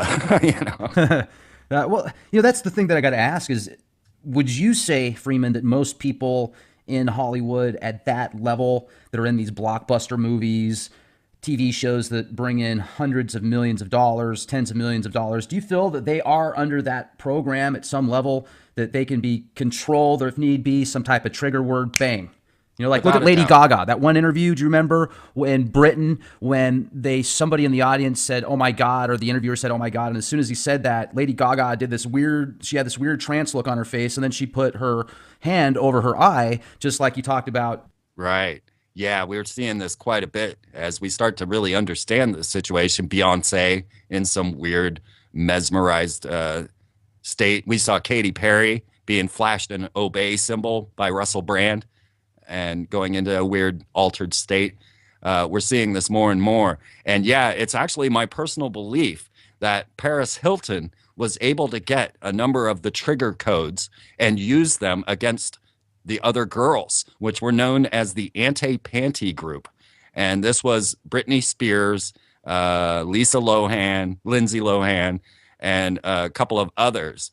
And she, I believe, Paris Hilton was using these triggers. Now, Paris Hilton is only famous because she managed to get a sex tape and use it against the people, as these type of handlers do. And I think she got a hold of the triggers and started using them against these girls, causing them to go out and flash their vaginas to everyone and laughing it up. You know, of course, Britney ended up shaving her head and scrawling 666 on her forehead, claiming she was the Antichrist, and spoke in a satanic language that scared her bodyguard enough that he came out on Montel to talk about it, ran around naked in a British accent. And all the things that we're seeing from them, this is not normal. This is not just some drug-induced frenzy. This is, trauma-based mind control coming out forward. And so, of course, they had to punish Paris Hilton, and they gave her those few days in jail to show her that she was just like the Goyim if she went against the leaders. It's interesting you brought up that term, the Goyim. I was going to ask you earlier, and I'm glad you brought it up, just making me think about this. A lot of people speculate that the Protocols of Zion is an actual handbook for the people that control the majority of the media, the scientific communities, the corporations, the banking, etc. And that's talked about the Goyim, if they tell you that they're going to do something to you and you're not a part of their bloodline, then it's okay for them and they can get away with it karma free. Some people speculate that's why they put certain things in movies that predate events that have just crazy similarities. Do you think that that might be a connection, or do you have any information on that? Yeah, there is definitely an esoteric practice of that where if you give the free will agreement, then it's all acceptable. And the entities, the demons, however you want to put it, have open license because you did not deny them. So we do give our open free will agreement to these situations by watching the films and accepting this data into us. Now, as far as the protocols of the Elders of Zion, I did do a research onto that, and it was proven to be fraud is not the right term. It was actually used by numerous people on numerous occasions to vilify certain groups. And as far as I can tell, it is originally based off of Machiavelli's The Prince, and was basically, you could set the prince down side by side. Well, there was another book called the Dialogues in Hell between Montesquieu and Machiavelli. And then that book was further plagiarized to become the Protocols of the Elders of Zion. But so it goes back to Machiavelli and the Prince and the ideas of empire, which of course we're getting a lot of Star Wars into that situation. So yeah. I mean, definitely this whole thing hinges on us giving our free will agreement to the situation. Now, do you ever get followed around by very peculiar vehicles, Suburbans with tinted black windows, or have strange stuff happen to you, Freeman? You would think I would, wouldn't you? And all the things that I do and how much wandering I've done and how many people's couches I've slept on. 2012, we took a school bus around the entire United States in a sacred spiral, following the same path as the merry pranksters of the 60s without even realizing it. And we took a school bus around the entire United States and just stayed with fans of the show. You would think there would be plenty of opportunity for them to send some fear my way, but this has never happened. And I hear now that Art Bell just quit the air again because somebody is shooting at him. None of this has ever happened to me. I've never been placed in a position where I felt like I was in danger. And even all of my friendship agenda, where I go around and just stay at random strangers' houses for years, has not brought any sort of thing like that. one curious note, one time the bus broke down and I turned around and there was a man standing right behind me. And he's like, "Hey, I can fix that." I didn't even know what was wrong with the bus yet. And he took one look and said, "Oh, yeah, here, we can fix this. No problem. I got a friend that can do all this." So there was like this mysterious helper. Well, so we start traveling and he takes me into town to get the parts that we need to repair the school bus. And he tells me he's an ex-NSA agent and that he was working in China, I think, and that he had won the lottery. And he was showing us his numerous houses along the way. That was kind of a mysterious one. And another time, I had a Chinese refugee fall into my lap and get stuck with me by losing his passport. And so I had this estranged Chinese refugee living with me for a time. Turns out he was working for Chinese intelligence. He told us about it. He was quite crazy, but at the same time, you couldn't ignore his stories or what he was telling us. And he was actually there to infiltrate college students in China, well, more especially Kazakhstan. And he ends up locked in my place for a number of months until he mysteriously finds his passport right where he left it in the first place. And that was pretty bizarre. Weird. The Chinese government checking you out, huh? They're dropping off. He's like the famous Freeman. Talk about W. I love that guy, man. He cracked me up. That's awesome. He was the Chinese Borat. Oh yeah. Well, at least he was exciting, right? At least he had a good sense of, or a very peculiar sense of humor, interesting sense of humor nonetheless. Well, just to throw this out there, I have another video known as New World Capitals, and that deals with the new pre-planned cities that are being built in esoteric fashion. And Kazakhstan, which was used in Borat, and when they say that they're in Kazakhstan and they show him with a bunch of goat herders and a sexy prostitute, right? Right. Well, Kazakhstan is the most modern country in the world, and it is where all of the rockets launched to the International Space Station from the Russian Cosmodrome. It houses the most sophisticated pre-planned city ever crafted, known as Astana. And if you look at Astana from a satellite view, you will find that it is actually a seal of Solomon to incarnate demons. Solomon was one of the greatest magicians listed in the magical practices. He had 72 seals that were used to build the temple by controlling demons. And these sigils are now the street plans for these new cities. And Astana is one of them. Now, the word Astana in Kazakhstan means threshold, therefore doorway. And you have to walk through a glass pyramid in order to enter the city. And this is known as the Pyramid of Peace. And this is where the world religion gathers. And then once you get through that, you come to the two pillars of Atlantis, or the two pillars of Solomon's Temple, or, there's constantly this two pillars of Freemasons. And then in the middle of that is a giant buckyball, a geodesic ball on a spire, standing way high above the city. And you go up inside of that, and there's this golden triangle with the handprint of the architect in it. And you look at it, and it's very much exactly the thing that you see them turn the pyramids on in Total Recall. Again, Schwarzenegger. In Total Recall, that movie was just awesome. I remember watching it as a kid. It just blew my mind. And I've always had this real weird connection with Mars. And I think there's some pretty fascinating stuff out there. That's a whole other subject. But the pyramid that he goes into at the end and pushes that button, it's that Martian handprint. And then all of a sudden it creates an atmosphere and everybody can breathe air and everything's good. Well, if you've heard of Courtney Brown and the Farsight Institute, yeah. They, Dick Algier and Daz Smith, two of the best remote viewers in the world. I've had an opportunity to talk to Dick a couple of times, and he's going to be back on the show with us again here at the Leak Project in a week. But they did this remote viewing project on a specific area that NASA had an amazing photograph of what looks like this giant pyramid. And then outside of the pyramid, there's some type of liquid or steam or something coming out of it. And I'm just thinking to myself, man, is that pyramid that was portrayed back in the Total Recall movie? Because if you look at the picture, the high resolution photograph in black and white, it does look very similar to or just a giant pyramid. So I was wondering what your thoughts were on that. Well, final thoughts on this is the idea that Phobos and Deimos, the moons of Mars. Now, as we're looking at Mars today, we're really seeing polar caps. We're seeing atmosphere. They now have that new rover on there. Andrew Basiago saying he went to Mars with Obama.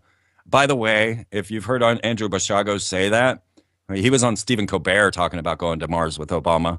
I'm the reason that he remembered that. He told me. I actually have a document from Andrew Basiago saying that I will be the extraterrestrial ambassador when he's president this year. So, but it was me talking about, it was me talking about Obama being a clone of Akhenaten that sparked Andrew Basiago's memory of going to Mars with Obama. So that was all my fault. I find that really interesting. But get back to Deimos and Phobos, the two moons of Mars. They did not show up at all. Now, there is no descriptions of moons of Mars until 1877. The only time that moons of Mars were ever mentioned was in a book known as Gulliver's Travels. This was before the 1877. But by 1877, now, of course, Gulliver's Travels is all about a giant and a bunch of little people, right? Interesting. But after 1877, everyone saw moons on Mars. And we have been watching Mars for 100 plus years. And people were already seeing canals and all the things that they were reporting that they were seeing on Mars. But Phobos and Deimos, okay, they mean fear and panic. That is the name of the moons of Mars. And Phobos has always been of utmost importance to the space program, both Russian and American. They've sent over 6 probes to Phobos to try and get an understanding of it. Now, Phobos 2, the mission from the Russian Space Agency, went up to Phobos to get some closer imagery, and every rocket, every satellite that has gone to Phobos has mysteriously vanished. And what is her name? Marina Popovich, the head of the program, of the Phobos program, came forward all over the news to show a 14-mile long craft that they got a picture of before they lost Phobos 2. Now, just recently, NASA sent another Phobos project up, and this one was called the Phobos. It's hard to keep all this stuff in my brain, but the latest Phobos program that they sent up, they announced, okay, so Buzz Aldrin went around. He was on UFC or WWE and Dancing with the Stars, talking about a monolith on the moon of Mars, right? Right, I remember that. He's telling everyone that would listen. He said it was either extraterrestrials or God that put it there. Now, when the Phobos mission went up, this last one, Phobos Grunt is what it was called, they shut the satellite off. They announced to the public, and I always broadcast this stuff from NASA TV live on Freeman TV. So if it's happening, I'll put it on the front page. I'll embed it to the website so you can watch. So we watched the whole Phobos Grunt thing. We watched the bombing of the moon. All of these things shown live on my website. So they shut the entire satellite down, went into silent running like a submarine in wartime. And they announced that they would not be able to get photographs of the monolith because they had to shut down the cameras and everything, because their goal was to see inside of Phobos. Now, lo and behold, they found it to be hollow, or 2/3 hollow. And those moons are not meant to be there. They show up out of nowhere. They look like the Death Star, not as much as Iapetus, the moon of Saturn. Right. But they absolutely are a big mystery to the scientific and the space program. And every time they send one up there, they lose it. This one managed to get the photographs, the data they needed, only by going into silent running. And then, of course, we never got to see the monolith on Phobos, which NASA proudly announced. The Star Wars trilogy, and you look at the Death Star, George Lucas, when he put that together, if he had that knowledge, like just embedded in his DNA, or if... Yeah, there's definitely stuff that Lucas encoded in there. The concept of the Jedi, that actually goes back to the serpent people of Egypt, the Jedi, which also relates into magic. But, the Egyptians, they said that they came from fish people and serpent people. And they're known as the 8, the Ogdoad, right? Whereas you have the 9, which was the group that they were channeling with Uri Geller, the Ennead. And then the Ogdoad are these 8 beings that are serpent and fish beings. And this comes up constantly in my research. The amount of serpent, and it used to be the backdrop of my website that you could see the serpent people and the fish people. And I've covered this pretty deeply. I was the guy who was uncovering the merfolk, the fish people, when David Icke was uncovering the reptilians. But my merfolk research didn't receive quite as much attention. But there's far more history on the merfolk than there are on the reptilians. And you find these combinations from Alpha Draconis and Sirius. And of course, then you find all the connections to the secret societies and the ancient civilizations that venerated Alpha Draconis and most especially Sirius. And you, of course, now know why Sirius is so prominent in all of the corporate productions. But yeah, definitely. Without a doubt, this stuff all plays out. It is historically accurate. And anyone that wants to dig into it can. What happens is they rely on the incredulous nature of us and realize that we'll make up our own answers, or we'll just say, oh, that's ridiculous, and we won't look any further. And when I speak, all I give you is straightforward data. All I do is tell you exactly what everything I have said to you tonight has been a national or international headline. There's nothing here I've said that is off the charts or any way, shape, or form. It's just that you're not aware of it.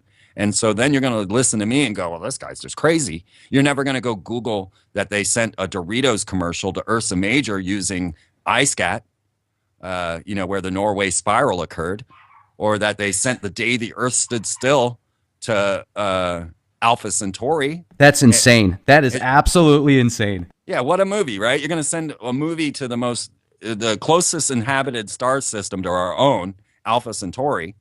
According to all research, it's inhabited, and it's going to be The Day the Earth Stood Still with Keanu Reeves saying that humanity is so horrible that we should just be eradicated by nanotechnology. Just send a big robot none of us can remember, Klaatu Barada Nikto, and destroy the planet. That's the movie you want to send to distant stars. And guess when it arrived in Alpha Centauri? December 21st, 2012. Jeez. It was simulcast from here in 2008. It took 4 years for it to reach Alpha Centauri. They were watching it December 21st, 2012. All right. That's the planet we live on. Nothing I'm saying is crazy. What is crazy is this stuff can be researched and the documents are out there, and a lot of people, first of all, won't even care enough to look at the information. And if they do, they're going to say, well, it's a conspiracy. It's on the internet. You can write anything on the internet, even if they're white papers, just anything that you can justify. .gov. Yeah. It's mind-blowing. But, man, I got to tell you, really appreciate you coming on with us, Freeman. I wish that I could talk to you for another 24 hours, but just got so much information out there. I really appreciate your energy and what you bring to the table. Before we close out, is there some information or anything you'd like to share with our listeners? And also, please give us your website and your YouTube channel again for those that want to research you further. Yeah, absolutely. Friendship is the key. They want us all isolated and separated. So get out there and talk to people. Don't be shy. This is your only chance on planet Earth. So don't mess it up. Get out there, talk to people, share information. Don't care if they're going to think you're crazy, or just become friends with people, because we're all going to need each other very soon. So that's one key, Mark, I want to say. Realize that the universe is working in your favor if you follow the path of synchronicity and allow it. Don't overthink yourself into this puzzle. And if you want to know more and more, get over to freemantv.com. 10 years, I've put something new on that website every week. So 10 years of data there. I have an entire list of space war news that outlines all of this stuff. I have numerous edited, well-produced videos, plus all the interviews, plus all the links and exclusive articles, all the lectures. I have not stopped. I have not had a day off in 10 years. I'm really kind of looking forward to taking a vacation here at some time. But get over to freemantv.com. Check everything out. Click everything, because I put everything there. And so it's all safe. And just let it go. Just go wild, because there's so much data there, so much knowledge, and just amazing information. And get weird stuff. Operation Culture Creation. and start sharing that with your friends. You pick up these books, I guarantee you, I promise you, it will open a dialogue to so many of these topics. This book is on the ground floor. It was designed and written for people that know nothing. And it was also designed to be visually capturing so that your friends can't help but pick it up. So the latest one that we just published, it just came out this week, is called Hollywood Mind Control. So just check out weird stuff. Make sure to buy it from freemantv.com and not Amazon, because Amazon takes all our money. We put it on there because, well, you have to. But, if you buy it from us, more of the profits go to us. Otherwise, we get jack. Okay. So get over to freemantv.com. Just check it out. Really appreciate it, Freeman. This has been great. Really hope you'll come back on again with us sometime. Yeah, I look forward to it. There's plenty more. Awesome. A very special thank you to our guest tonight. For all of you that had the opportunity to be here with us, if you enjoyed the show, follow us on YouTube, youtube.com/clandestine timelord, for the most recent interviews, videos, and podcasts. Or you can check us out on the World Wide Web, www.leakproject.com. Would you like to be a guest on our show? Do you have information that the world needs to see and hear? Send us an email, guestbookings@leakproject.com. Thank you, everybody. This is Rex Bear with Leak Project. Stay safe and be the change you want to see. Good night.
Inside the Borg and free from the hive mind, this is Rex Bear hosting Leak Project. The Leak Project was created to offer awareness and information not found in the mainstream news. With over 90% of the world's media controlled by only 6 enormous conglomerates, many people today are looking for more accurate information. The Leak Project offers a refreshing approach to the brain-drained media. Check back daily for new content as we thrive to bring you the cutting edge in news, current events, on-scene video footage, interviews, and most importantly, the truth. Ladies and gentlemen, we've got an awesome guest tonight, Freeman, host of FreemanTV.com, an excellent website. He's been on the forefront of conspiracy theories for almost 2 decades. Freeman also created the first documentary on HARP, televised the first documentary on chemtrails, which I see all the time. He's been honored by the Mayan shamans and blessed by the king of Bonglong. I don't know if I said that properly, so I probably didn't. But while enlightening the world on the occult aspects of Hollywood, technology, politics with his TV show, The Freeman Perspective, etc., this is going to be just a fantastic show. Really appreciate you coming on with us tonight, Freeman. How are you doing? Hey, I'm doing all right, and looking forward to this. Oh, this is fantastic. Certainly a blessing to have you on the show. As I told you earlier before we got started, I've been following your work now for several years. You've got a great YouTube channel. And when I watched Aliens from Hell, the presentation that you did a couple years ago with a lot of stuff that's happening now that you talked about previously, man, it sure is incredible. And talk about synchronicities. I recently watched a 3-part series on Sci-Fi Channel called Childhood's End. And it has this extraterrestrial race that basically comes down and enslaves the human race in a kind manner, I guess, kind of like bringing cattle to the slaughter in a peaceful way, not to where they know they're going to get killed. And then I watched that video, so just certainly some synchronicities. But if we could, for our listeners that maybe haven't heard your background, just give us a quick bio on who you are and what you do and how you do it. Well, I have been a wanderer, a shaman, a truther for a long time. I've wandered this earth. I gave up on the real world when I realized that there was these high-profile rituals going on that involved politics and celebrities. And, as I looked at the world around 1999 and they were about to perform their capping of the Great Pyramid with gold for Y2K, and they did all their Luciferian rituals in the Y2K celebrations, I said, this is it. I'm off. I'm off of this. But I've been doing this for a long time. My first interview actually was 1993, I think. And, I've been everywhere, done everything that I can to get an insight on what's going on with the occult, with secret societies, mind control, and now the new high technologies. So I ended up on Austin Access, sitting in the same chair as Alex Jones, not at the same time, but his show was on Access right before mine. And this is pre-YouTube, pre-Google video, before anything. You had to be on television. And that television show, The Freeman Perspective, laid out pretty much everything I knew as far as I could, and then went even deeper than that. I've interviewed a number of magicians just to try and understand this realm, this world. I have an entire esoteric library that I dig deep and I find knowledge that people don't generally share because they don't read the data, right? Yeah. So most of what I tell you can't be found on the internet. Until Freeman TV came along, this stuff wasn't known. And, so many of the magicians that I've interviewed have actually died, almost all of them now. It's pretty crazy. But so I did the Freeman Perspective for a number of years for the television show. And then that broke down into when podcasting started. I started a podcast, and now I have the Free Zone, a live weekly show every Saturday. Well, pseudo live, but it airs every Saturday at 8 p.m. Eastern. And it's a great time. It's really an amazing time to be alive, to be able to tweak with all this technology. Yeah, and it seems like because everybody's connected around the world in some way, it's a lot easier to get access to information and pictures and on-scene footage, etc. So your website, as well as your YouTube channel, Freeman Fly, got some great videos on there. As I was talking earlier at the beginning of the show, when I had a chance to watch that first video, Aliens from Hell, it was just, you brought up a lot of connections on symbology and the number 666, the mark of the beast, Hollywood media, MTV, music, etc., Aleister Crowley. And I find it fascinating that you have had the opportunity to speak with many magicians. We had Lon Milo Duquette on here a while back, and Andrea Vitamus, and he is a practitioner, I would say, of the left-hand path. And certainly you know a lot about Aleister Crowley and how he has influenced the world today. So I was hoping you could talk to us a bit about what you call the satanification of America. Yeah, what a mind blower. It sure is. Because, if it was overt Satanism that I was seeing, then I don't know, I'd have an easier time handling it, thinking it was maybe show, it was programming, it was, training the children into a satanic belief system. But the thing of it is that the satanic symbols that I'm seeing are so covert that only one that studies deeply into the occult would even realize that these were satanic symbols. Now, one example of that would be the Monster drink logo. Now, as I started to dig deep into the occult, and what really triggered me was to find out that my father was a high-level Freemason that was chasing flying saucers for the government. So how cool is that? Yeah, right. And all my life, he never said a thing about it. I had to discover it for myself. And when I was in college, I learned about Freemasonry, and I was shocked that most of the world has no idea of their influence. And then I'm also shocked at how many people have a trigger reaction to the idea of these ritual magic performers running countries, because after I put out corporate logos, and to give an example of this, so I put together the first film on occult corporate logos and what they mean. And I could easily decipher every major corporate logo inside of a Masonic ritual. And so if you understand what the Masonic rituals are, what they do inside of the lodge when they raise themselves and go through these rituals, then you can correlate that with corporate logos. Now, that's something different. To me, those are signs of allegiance. I won't get into listing those right away, but these satanic symbols that I'm seeing, these are shockers, because like the Monster drink logo is a Hebrew letter V, and the Hebrew letter V is 6. Their letters are numbers, and V is 6. So VVV on the Monster Drink logo, you can't tell, but that's what a Hebrew V basically looks like. So it was very clear to me. Now, what I find very intriguing is I put this information out to the world. I put it in many lectures going back about a decade. Before Monster Drink was even out, I was talking about this VVV symbolism in coordination with W being forced into office and in connection to VW's logo. So when I saw the Monster Drink logo come out, it was immediately 666 to me because I study Hebrew. Now, the reason is that once you start to study Freemasonry, you learn very quickly that Freemasonry is based on Kabbalah, and Kabbalah is an ancient Hebrew mysticism. And so everything that you transliterate from their signs and symbols has to also relate into Hebrew.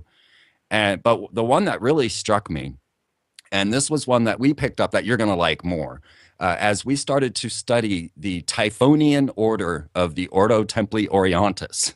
Okay, so people have heard of Aleister Crowley, some, many, but he came in and joined a magical order known as the Golden Dawn.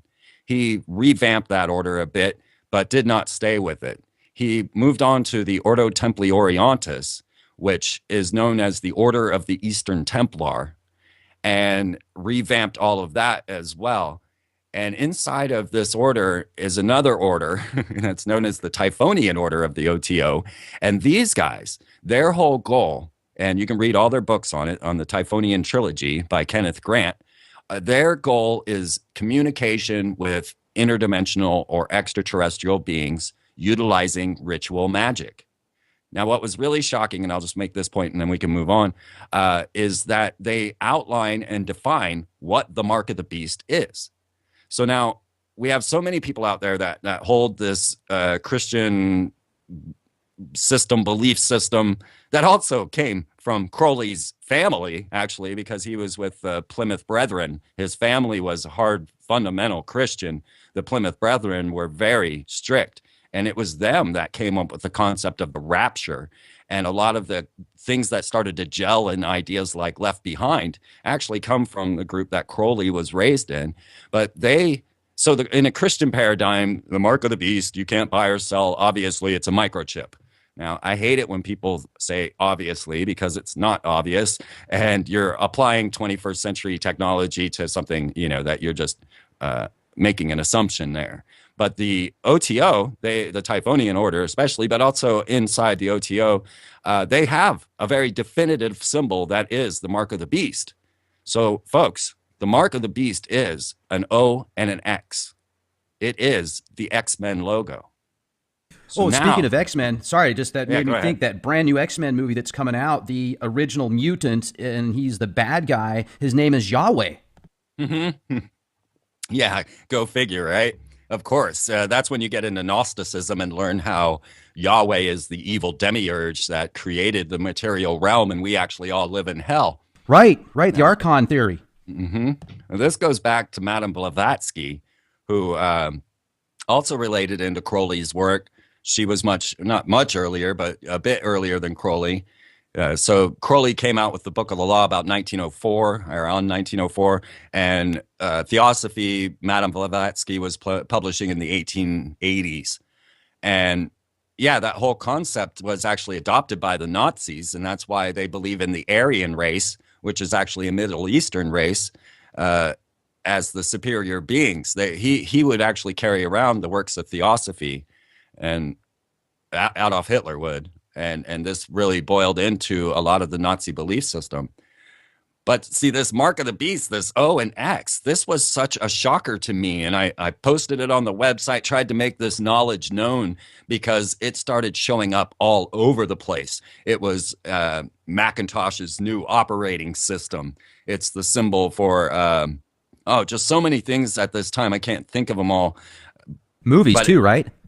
Well, like a Triple X with Vin Diesel. Well, no, we're looking at the X-Men logo. So a key ingredient, a key example here was when Madonna came out at the Super Bowl, and she did what she called a 33-minute sermon at the Super Bowl during the halftime. Now, anyone that was a fan of my show or my research knew immediately that she was broadcasting the mark of the beast all over that show. She came out as the Whore of Babylon, dressed in this uh, Celtic type goddess wear, right? Right. But on the stage, numerous times they showed the mark of the beast, the O and the X, and even crossed it with the W.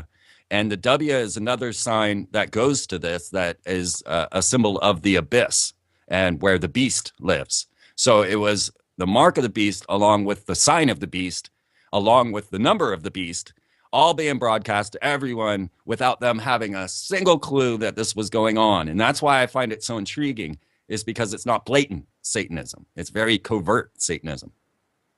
Well, it's covert, and for those like yourself and myself and people that have had an opportunity to follow your work, etc., it's very obvious because, these symbols that they push in front of the masses, go all the way back to the Egyptian times that you speak about in many of your lectures. So it seems as if there's this power that they obtain by putting it in movies and songs and etc. With the research that you've done, does it seem to be that they're almost as if it's like a ritual that does create some power for them that they can harness in some way? That has been my biggest question, and that is why I go straight to the source and ask Satanists and ask magicians, trying to get an understanding of why this is all going on like that. And yeah, absolutely, I do feel that this is much like the times of Greece, where the actors are portraying the gods and actually embodying the gods. Now, there's only really two factors to ritual magic, and that is invocation and evocation. So that is, you're either drawing an entity into your soul or you're projecting an entity into somebody else or a mass of people. Now, curiously enough, if you open any magical book, let's say Modern Magic or the Ceremonies of the Golden Dawn, you Sure. open up any magic book and look at the triangle of manifestation, and that is a hand position that forms a triangle, and that is the signal to send an incarnated being into whatever is facing the triangle. So how many of these celebrities that people say, oh, look, they're doing the Illuminati eye? No, you're missing the point here. And that's one of the biggest problems with I've seen as my work has expanded to become quote unquote common knowledge, is that people don't study the actual magical practices. So they just, oh, it's Illuminati, which means nothing. But if you study the magic, then no, that is the triangle of manifestation they're holding in front of their eye, and that is meant to incarnate a being into your soul. That you can read that in any magic book you want. Right. Now, you say you've read some different books and had an opportunity to interview many magicians or magi, I guess they call themselves. Have you talked to people that practice different forms of magic?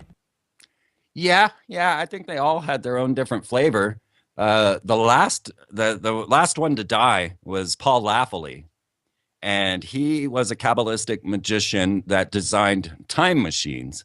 He was kicked out of Harvard for conceptual deviance, and as you will see in the interview I had with him, he was also the Twin Tower architect that had the bin Ladens come and ask him where to place the demolition charges. Wow. Yeah. And you had the opportunity to speak with him. And did he design that with a thought in mind of it was eventually going to be taken out and create some type of magical ritual? Because a lot of people think that they were taken out to create some type of new age, kind of like what Aleister Crowley talked about, the Age of Horus. I did ask him that directly, and he denied that